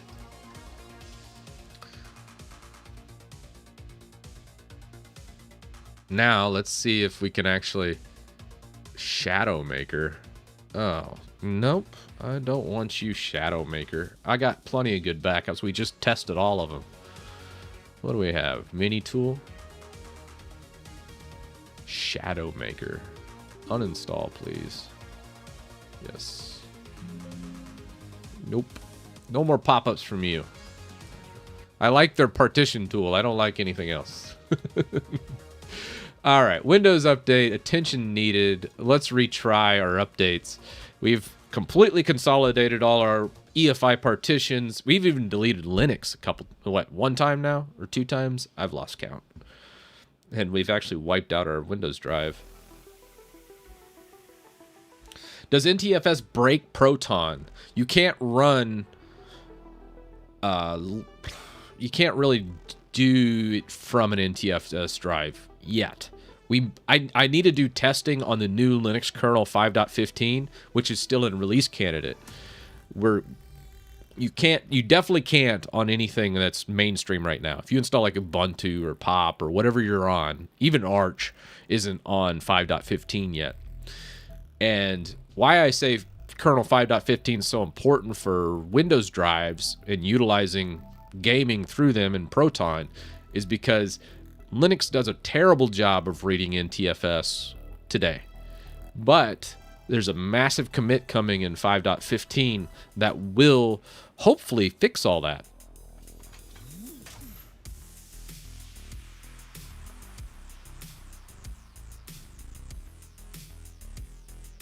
Actually making your own ISO.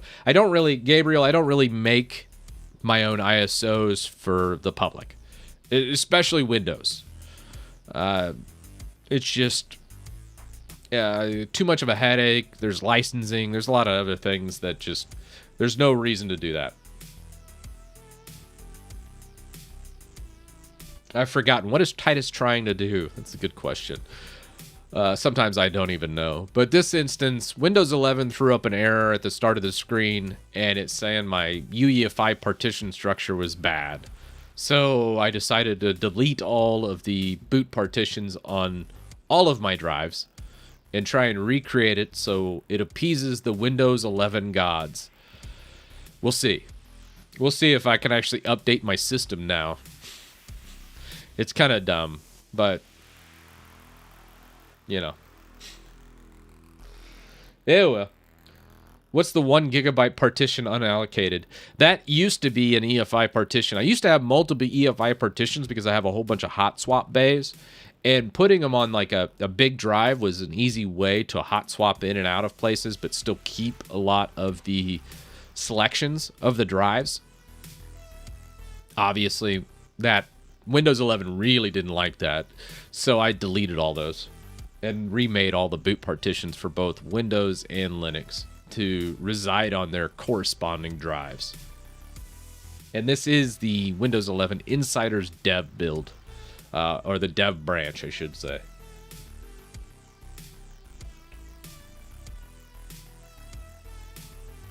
Maybe we get lucky. Wow, do all IT people say that?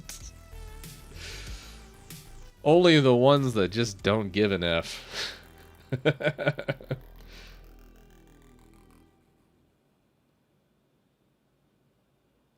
Yeah, I did. Don made a good point. I did take the opportunity to rework a lot of my directories and the structure.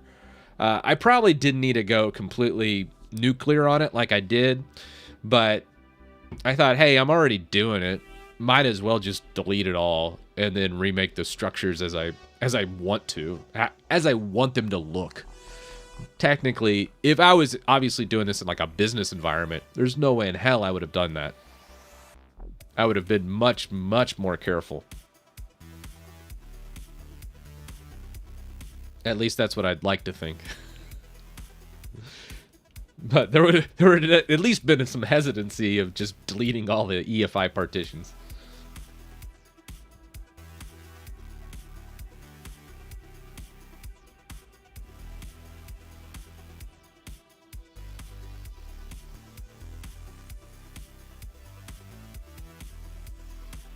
Why not use a local account or use OneDrive? I'm not sure what you're referring to there. How is NTFS on Linux for just general files? No. Just don't do that. No. It's a terrible experience. Because in the future this might change, but right now, today, obviously once you get to 5.15 and past, this is going to be a different answer, but we're not there yet. That's the future. Right now, NTFS in Linux is absolute crap because everything gets issued permissions level of 777 or read, write, execute for everything. Guests, users, root, all of those permissions are all just completely wide open on NTFS. Yes, you can do some reading and writing to an NTFS drive, but not recommended for past just grabbing some data off of it. So it's okay for like data recovery, but you would never work on an NTFS drive in Linux. Also, NTFS uses a journaling system. That journaling system is pretty much inaccessible. And you might be thinking, well, who cares about the journaling on an NTFS drive? Well, if you have a power outage or something happens, everything sits in the journal and there's a lot of logs and other things that haven't been committed to the disk yet, and it can cause complete corruption, which means that drive is no longer valid. Like, everything's gone. So you could definitely mess up an entire NTFS drive by reading and writing a whole bunch to it in Linux. Don't do that. Obviously, this is going to get better in the future when we have proper NTFS support. And you might be thinking, what the hell is NTFS and those type of things if you're in chat. That's just the file system every Windows install uses. And why it's important is a lot of people are doing what I'm doing, dual booting. And a lot of people want to use their third drive or their data drive and just have an NTFS so they can see it in Windows and they can see it in Linux. Can't do that just yet, or you can't really use it so much. So hopefully that makes sense.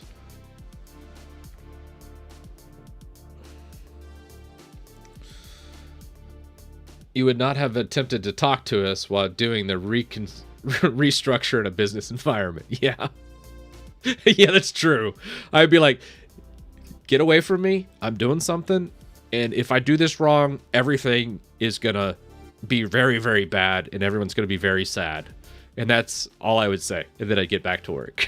That's how it would be in a business environment. I would just say those very short sentences if anybody bothered me, but I'd probably be locked away in a closet with the door locked if I was doing that.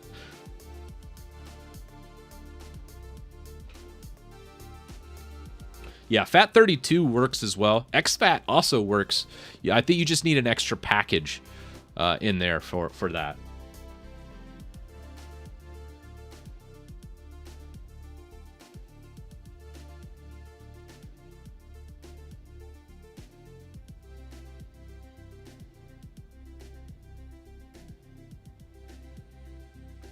What's the best Linux file format? I think you mean file system, maybe. File system probably, like, there's no like best.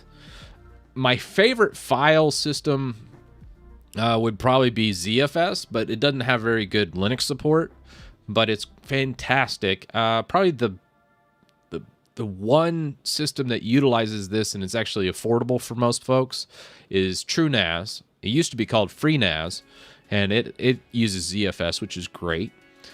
The second runner-up for me would probably be BetterFS or ButterFS, or however you want to say it, BTRFS.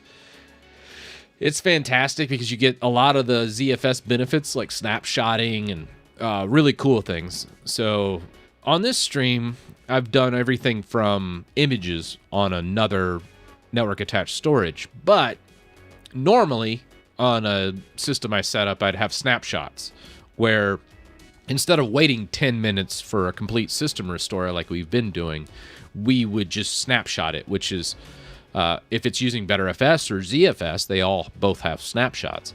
It's the technical term's called an atomic swap, I think. And basically, in a split second, it reverts everything on that drive to the time that snapshot was taken. The backup process is also done in usually seconds, sometimes in milliseconds, depending on the last snapshot. And then you can just flip back and forth real easy and then do complete restores so much better. It's amazing. Hey, Chris, what app should I use for drivers? Driver Pack or Driver Easy? Neither of those. Those are both terrible, terrible programs. I used to recommend Snappy Driver Tool, but they actually got acquired by a really shady company, so don't use them either. But the original developer of Snappy Driver Tool did. I think it was Snappy Driver Origin. Yeah, Installer Origin. So this one, I think, is what it is. Yeah, this is it. Snappy Driver Installer Origin. This is actually the original Snappy Driver tool developer, and this is the best one for Windows drivers. I usually, about once a month, will grab this. You can get it through a torrent is what I recommend, is just torrent all the packs, because it's about 25 gigs worth of drivers, but usually carry that around, and then you just plug it up into any system, run it, and it'll install every driver on that entire system. It's great. So check that out. Glenn Delahoy, shout out to him. He's amazing. It's open source, absolutely free, and it doesn't have any of the shenanigans, but it looks very similar to Snappy Driver Tool, which I have used in the past, but that's no longer deemed safe. I mean, it's technically okay. It's better than Driver Pack and Driver Easy and all those other crappy ones. But yeah, it's still not good. Use Snappy Driver Installer Origin. A little bit of a mouthful, but this one is good. Again, if you're in Windows, don't buy a bunch of tools you don't need, because chances are there's a better selection available and actually a better tool available. So real important. Alex, thanks so much for the super chat. I don't know, Chris. Fuse mounts and NTFS work for gaming. Do survive system failures on 5.10. exFAT, however, try loading Fallout 4 from exFAT. Takes forever. Yeah, so it just depends. Like, you'll probably be okay with the Fuse NTFS, but I really don't recommend gaming or any kind of heavy usage on an NTFS drive in 5.10. Again, this will change, but 5.15 is the magic number for your Linux kernel, and that will be coming very, very soon. I'm tired of looking at the screen, so we're gonna switch this up a little bit. I'm just reading chat anyways. When something changes, I'll switch back.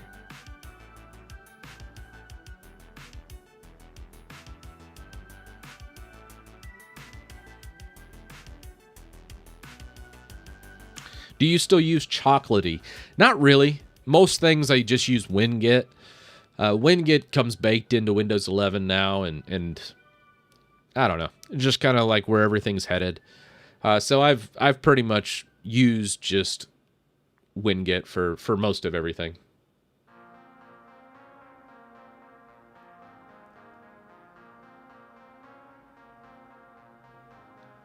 Yeah, I mean, Windows licenses are always a tricky thing. I've been pretty fortunate because usually a lot of the driver licensing will actually pull around from before, so it works okay.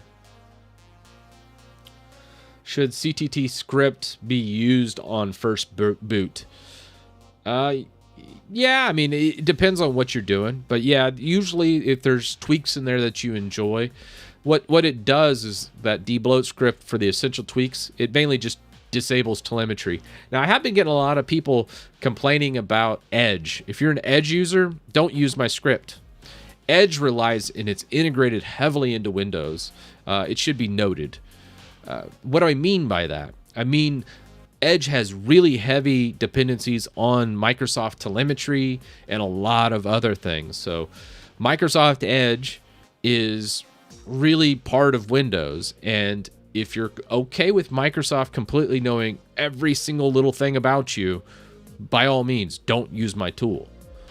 But if you're an Edge user and you're using my tool, well, I guess you could use it to install programs, but don't use any of the tweaks. It's gonna bork Edge, because Edge is so integrated and there's so much spying and telemetry built into it that any kind of privacy settings I try and set with my script, it's gonna mess up Edge. And I don't think a lot of people realize that, because I've got a lot of people like, hey, I can't use Edge. It says managed by the organization. I can't monitor. And I'm like, yeah, because it needs telemetry to make that function work. So I guess it's the fundamental understanding. Next update I do to the debloat script, when I add the services tweaks, I'll definitely mention that about Edge. I don't think a lot of people realize how bad Microsoft Edge is. It makes like Chrome look like nothing. I mean, it's like Chrome with all the telemetry, but baked into the operating system, to where if you actually try and make the operating system more functional and less reporty, or whatever you want to call it, spyware, then it completely breaks Edge. I mean, Google Chrome is way better than Edge. So, yeah, or just use Brave. I use Brave, it's fine, or Firefox, I don't care. They're all better. Anything's better than Edge. And then Google Chrome, come past that, I don't like it either. But if you're a Google Chrome person, again, that's okay.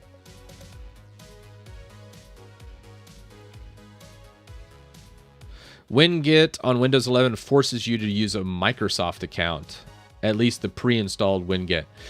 Yeah, honestly, a lot of the Microsoft account stuff on Windows 11 is starting to become more problematic, Hikari. I would say if you're trying to stay off of the Microsoft account, Windows 11 is not an option. I think that needs to be said about Windows 11. Trying to use a local account in Windows 11 is a terrible experience. And yes, you can do it, but it's very hacky. A lot of things end up breaking. So if you're wanting to go to Windows 11, my recommendation is just use a Microsoft account already. If you're still not doing it, that's fine. Now, in Hikari's case, I know he's just using it for a virtual machine. And in that instance, who cares?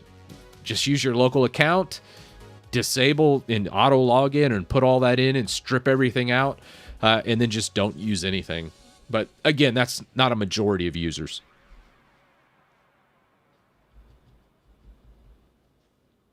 Preaching privacy for all. I mean, I'm not preaching privacy. I'm just kind of saying, hey, this is what's happening.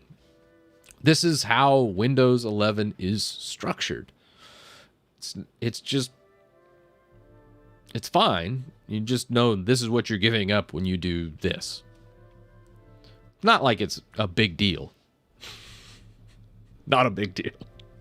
It's not like they're getting your firstborn yet. All right. I think we're at 100% now.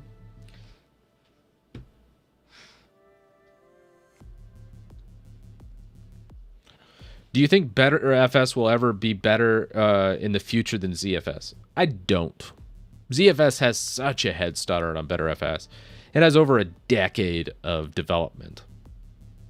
And talk about the money behind it. Oh, my word. The money behind ZFS is amazing. Most Oracle storage appliances in data centers start at like 30 to 50,000, and that's without hard drives. That's like nothing. It's just stripped down. How are VMs on Windows 11? Not bad. You do need to emulate TPM. Make sure when you're building the machine, you are doing UEFI No legacy, no BIOS boot. All of it needs to be UEFI, and it works fine. So yeah, setting up the VM can be a little more cumbersome now, but it does work.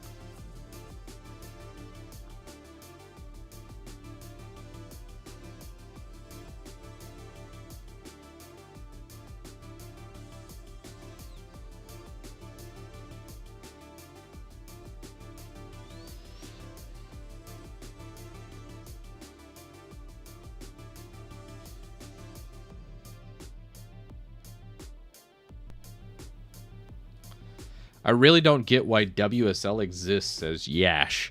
I will say this, Yash. I love WSL because when I'm in Windows and I'm using it, sometimes I just need to reference a command, or maybe just launch, if I'm working in like a static site, I can just launch whatever tool it is. Or let's say I'm doing web page development and I need like an Apache server. You can spin something up really quickly in WSL, do your testing. So it's actually really, really beneficial.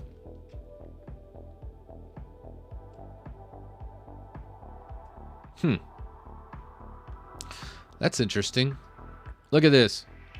We got two different boot managers. At least they're on the same drive.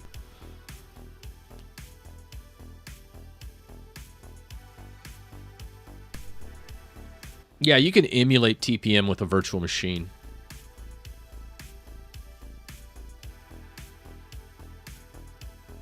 Oh, crap.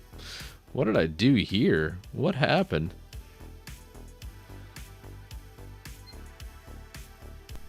That was strange.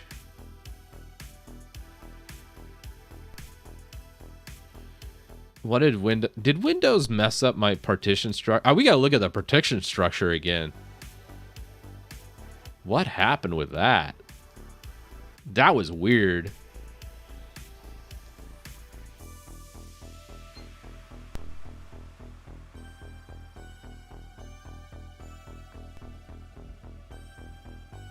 Yeah, I'm not sure about you like using like VirtualBox and some of the other noob-friendly hypervisors, but with like QEMU and KVM and those specific ones, which I think most people probably should use, they're just really nice. Can we get some consistency here, Windows, with the progress bar? This is just so annoying with the dots.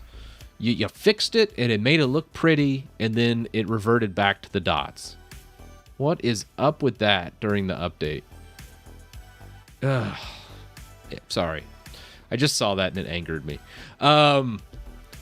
Anyways, yeah, getting back. QEMU and KVM. That built-in hypervisor for Linux is really awesome, and you can emulate TPM. You can do a lot of really cool stuff, and it's super easy using, like, Virt Manager. And there's a lot of other front ends too. Like heck, for those GNOME users out there, there's GNOME boxes. I mean, it's like the simplistic version of it, but it works very, very well. So what did this do? What are you doing, Windows 11? What are you doing to my partitions? Okay, you didn't add one. That's weird. It's like it carved up this EFI partition. Didn't add another one, did it? Nah, I don't see another EFI. Unless it overwrote my Linux install. I wouldn't put it past it. That's funny. All right. Well, cool. So we should be on the latest and greatest Windows 11 dev branch build now. What do we got? Windows Update. Download now. Apparently not. WinVer 471.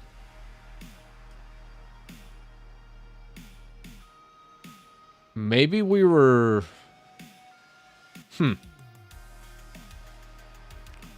That's weird. Maybe we were just like... It needs to step update? I don't know. I don't know what's going on with that. Let's look at our history. Did this fail? Well, That doesn't look good, does it? Look at all these. Oh, these are feature updates. Okay. This failed to install. Failed to install. This one did install, but that's on 10.7. So it must be doing something with the EFI. Maybe there was something in the EFI it didn't like. I need to download probably the latest. Oh, well. Whatever. Very odd.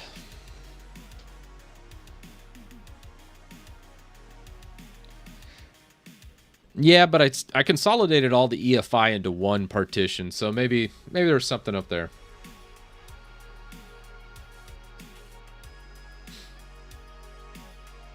Well, I'll run the update one more time, and then if that doesn't work, I'll probably need to grab a Windows 11 ISO and then rebuild the whole boot partition using the Windows 11 ISO. It might not like that I copied boot files from Windows 10. It's maybe just confused.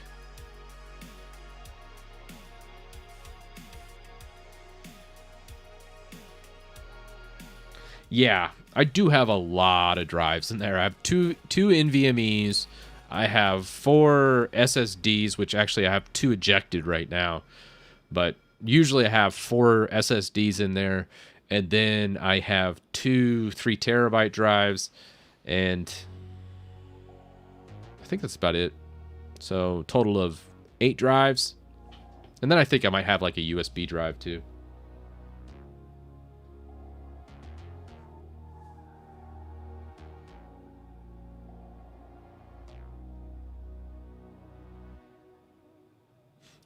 No, my PC is definitely compatible. I think, again, it's just early bugs. Like, Microsoft doesn't think of some of these more obscure systems, which, how many people have 8 drives in their system? Not very many. How many people have 8 drives with 2 NVMe, 2 spinning platters, and then 4 solid states? Probably a pretty niche audience, I'd say. And it's not very surprising that the updates are failing or I'm running into problems because, again, the more niche you get, the longer it takes to kind of work that stuff out. But that's okay. I mean, that's any operating system. I would still run into problems if there was like a wizard for Linux. But Linux gives you a little more control over what's happening. Microsoft's more like click, pray, and then hopefully it works. Otherwise, you just kind of have to do it all over again with a different config and try and figure out what they want to run all those steps. Where Linux, it's like, okay, you got to go through 5 steps to do the same thing, but you can specify what happens at each step and have complete control of the final product. Where Windows is just kind of like, again, click, pray, and then wait. And then hopefully it works. And that's just because there's so much, so many wizards and things like that. And they do that for the end user.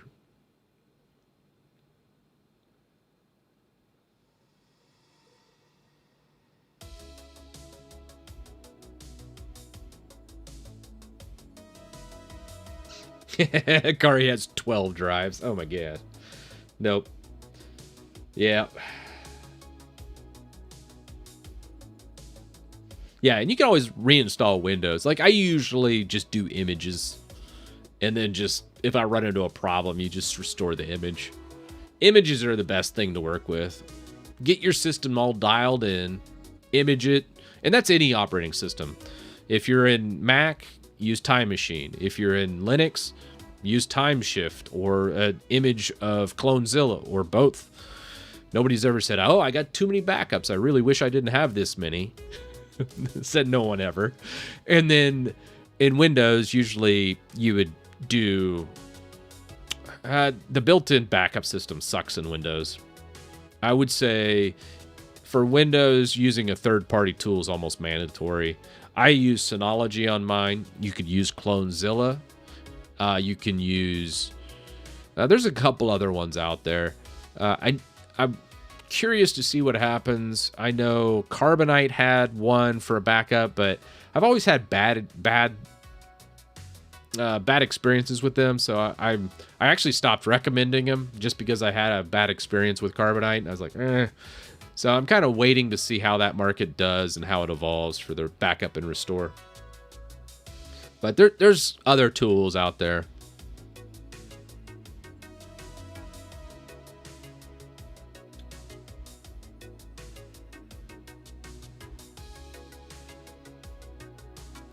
Have you ever used Unraid? I have. I'm not a fan of Unraid, but I can appreciate the niche market that it caters to. The cool thing about Unraid is it's a hypervisor that you can actually use the physical machine on, which that may not sound like much to most, but it's more of a base level hypervisor than, you know, your QEMU, KVM, which I think it does use QEMU and KVM, by the way, behind the scenes. It just has a fancy interface. But you can actually use that system, where a traditional hypervisor, one that I would actually set up and use, would be more akin to VMware or ESXi, Hyper-V if you're using Windows servers and you got some licenses laying around, or Zen Server with or XCP-ng, which XCP-ng is my favorite hypervisor, hands down. It's all free, open source. You can build it all yourself. It's pretty awesome. I love that. So that's kind of my take on that.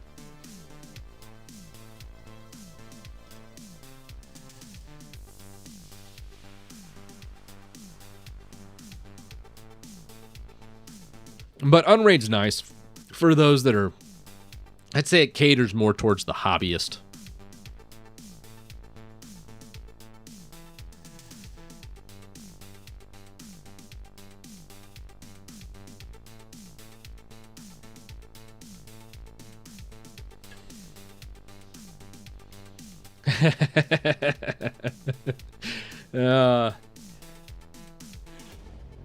Yeah, and time shift works really good in Linux too. I love time shift. It's great, especially if you have a BetterFS system and you're utilizing the sub volumes correctly on BetterFS. It's pretty awesome. Which, you know what, let me show that real quick, because that is a great thing. You'd love it. Let's see. Let's just reboot. Just to show snapshotting really quick, because I went over that. And let's restart this. Oh, was that still updating? It's probably updating in the background.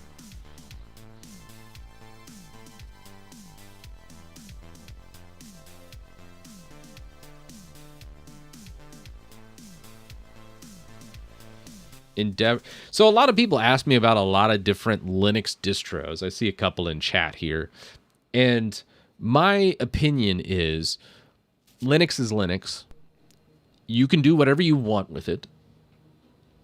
If you're having problems in one Linux distro, you're going to have the same problems in another Linux distro, usually.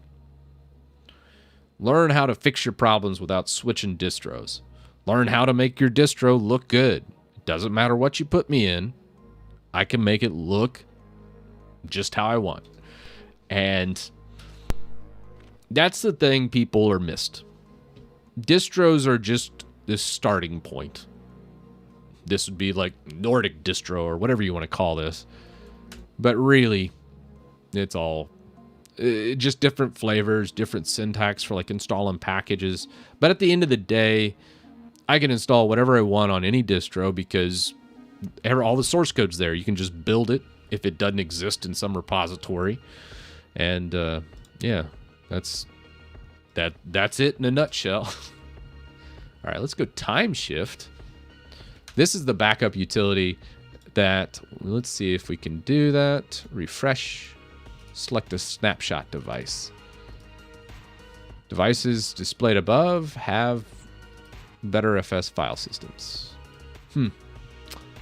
Well, snapshots are saved to timeshift-BetterFS on selected partition. Well, let's see what we have here. Let's do LSBLK. We're NVMe E1. Okay, cool. So I think if we do BetterFS subvol show, we'll just switch to super user. Better FS subvol show. This is just we're just seeing what. Come on, what's going on? Here we go. All right, this is the subvol, but let's go subvol list. Is that Better FS? I can't remember the commands. I always get lost on the commands and that, but let's see. List should. Okay. So we're in ID 256. We're in top level with the label of @. So we'd want a snapshot. So I think we can just do better FS and then do sub volume snapshot. And I think we can just do a snapshot and go time shift better FS.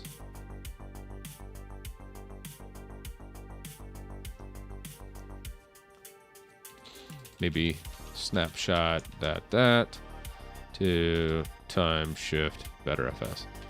This is terrible. I know. I know that's not okay. There's no I don't think I can do. Oh, actually, I think I got the syntax wrong. It should probably look like that.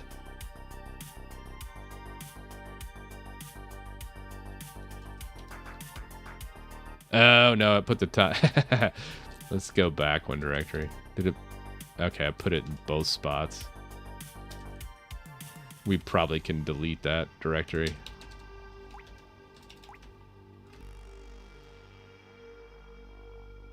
We probably don't need that snapshot. I think actually we can just delete the snapshot. Better FS. Don't do this, guys. By the way, I think it's just snapshot. What is it? Delete. Snapshot sync. Delete. All right, let's just do a list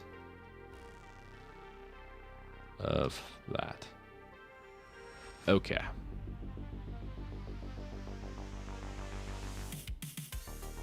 I think I booted the wrong. Did I set this up wrong again? Yeah, I probably did. Well, it's great when it works, but apparently that's not working today. So you could just do an rsync, and then what you do is select a device. I usually would have, and then you set up rsync and point to that device as the location. I don't know what happened with that. I'll have to look at that. I'm gonna troubleshoot that another time. I'm not feeling it today. So.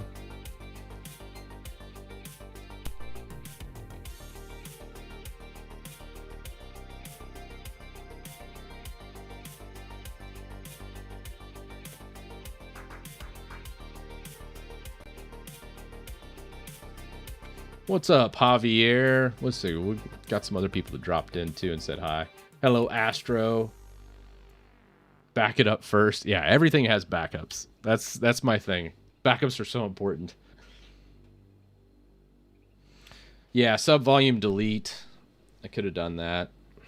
I was just like, I don't care. Man, it's been a lot of freezes on stream lately. So I'm gonna look and see if there's something on my network that might be causing some issues. But we've had like 3 or 4 freezes today, followed by like just some complaints of like resolution and bitrate. But everything looks great when I'm looking at the stats in OBS. So yeah, don't know what happened. Rough stream today.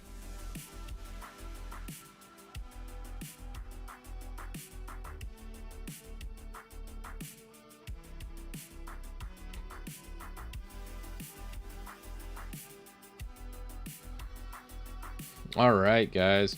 Well, I'm probably going to actually cut it short for today's stream. I still have a lot of things to debug with Titus and some other projects I have going on. I'm hoping to get that done. I really wanted to get it done last night, but it seems like something, every time I boot it up, there's always just one more bug to squash. And, you know, we'll get there. Slowly, but surely get there. Just takes a little bit. And as far as the debloat script, I saw a lot of people from Windows jump into chat. The debloat script is going to be having an update probably later this month or early next month. Probably the next stream will work on the debloat script a bit, because I haven't done a Windows really stream. This is kind of like a hybrid between Windows, Linux, and just kind of, I don't think I really meant this to be like a backup and restore stream, but I'll probably need to relabel this stream like, hey, I deleted my computer 3 times in this stream. Because I think I did. And, yeah. Oh, well. It's kind of neat. At least it kind of shows people some restore and backup capabilities. Again, that's not exactly where I intended this stream to go. We were going to talk about automation projects a little more. But it just did not get there because I was messing around with that partition and those bugs that kind of Windows 11 threw my way this morning with the UEFI structure just being all jacked up. And I still am not able to update to the latest dev build. So we'll see what's happening. At least it's not saying, hey, your system's not compatible anymore. So I don't know what's happening with that. But I'll address it. May even make a YouTube video out of it. We'll see. It's a bit of a mess, to say the least. 2 hours is short. Yeah, 2 hours is short for me. That's a pretty short stream. That's me on a very quiet day. A lot of times I treat my streams as kind of like a little workshop where I might be working on something, and then I'll kind of get in places and then look over at chat and then see all the suggestions, and we'll just kind of bounce back and forth. We've discovered a lot of cool things doing that, though, so I really enjoy live streaming and working on something at the same time, as a lot of people have some really cool ideas when I'm going through it. It's just fun. It's just fun kind of going through that. And some people, I know some more of the veterans, especially when I get into like the scripting and programming space, because I would say kind of a noob when it comes to a lot of bash scripting and a lot of other things. So a lot of the times you get like more of a professional in here that does that specific thing, and hearing their feedback is hilarious. It's entertaining, to say the least. I know I love it.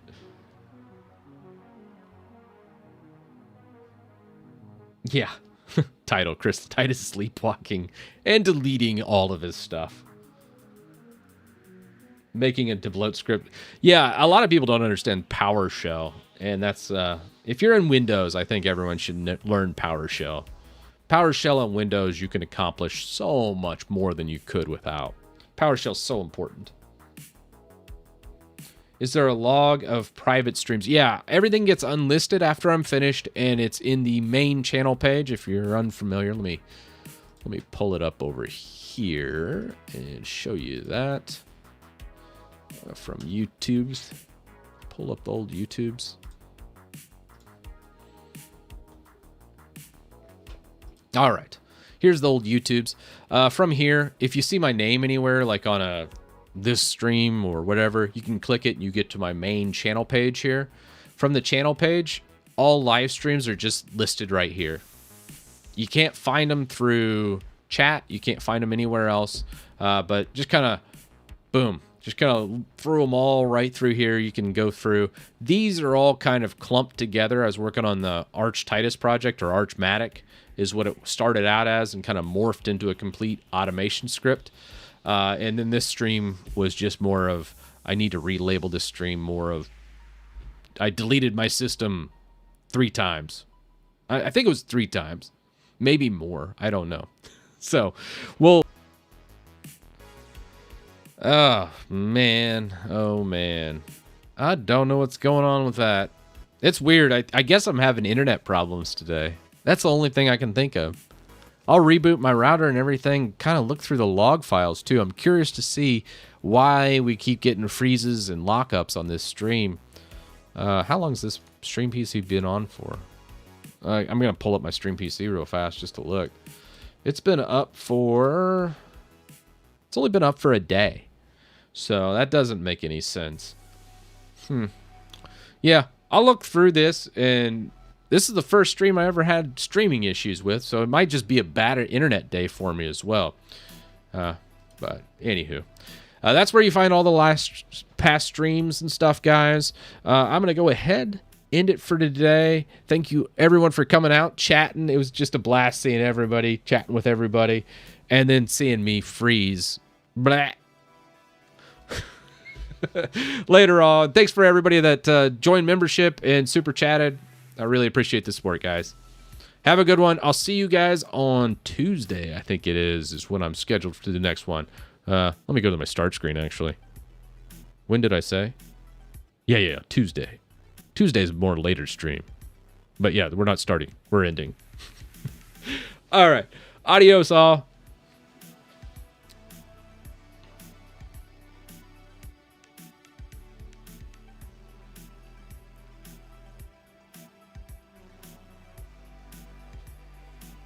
Hope everybody has a great weekend. I know I will. Dune comes out. I'm going to see that.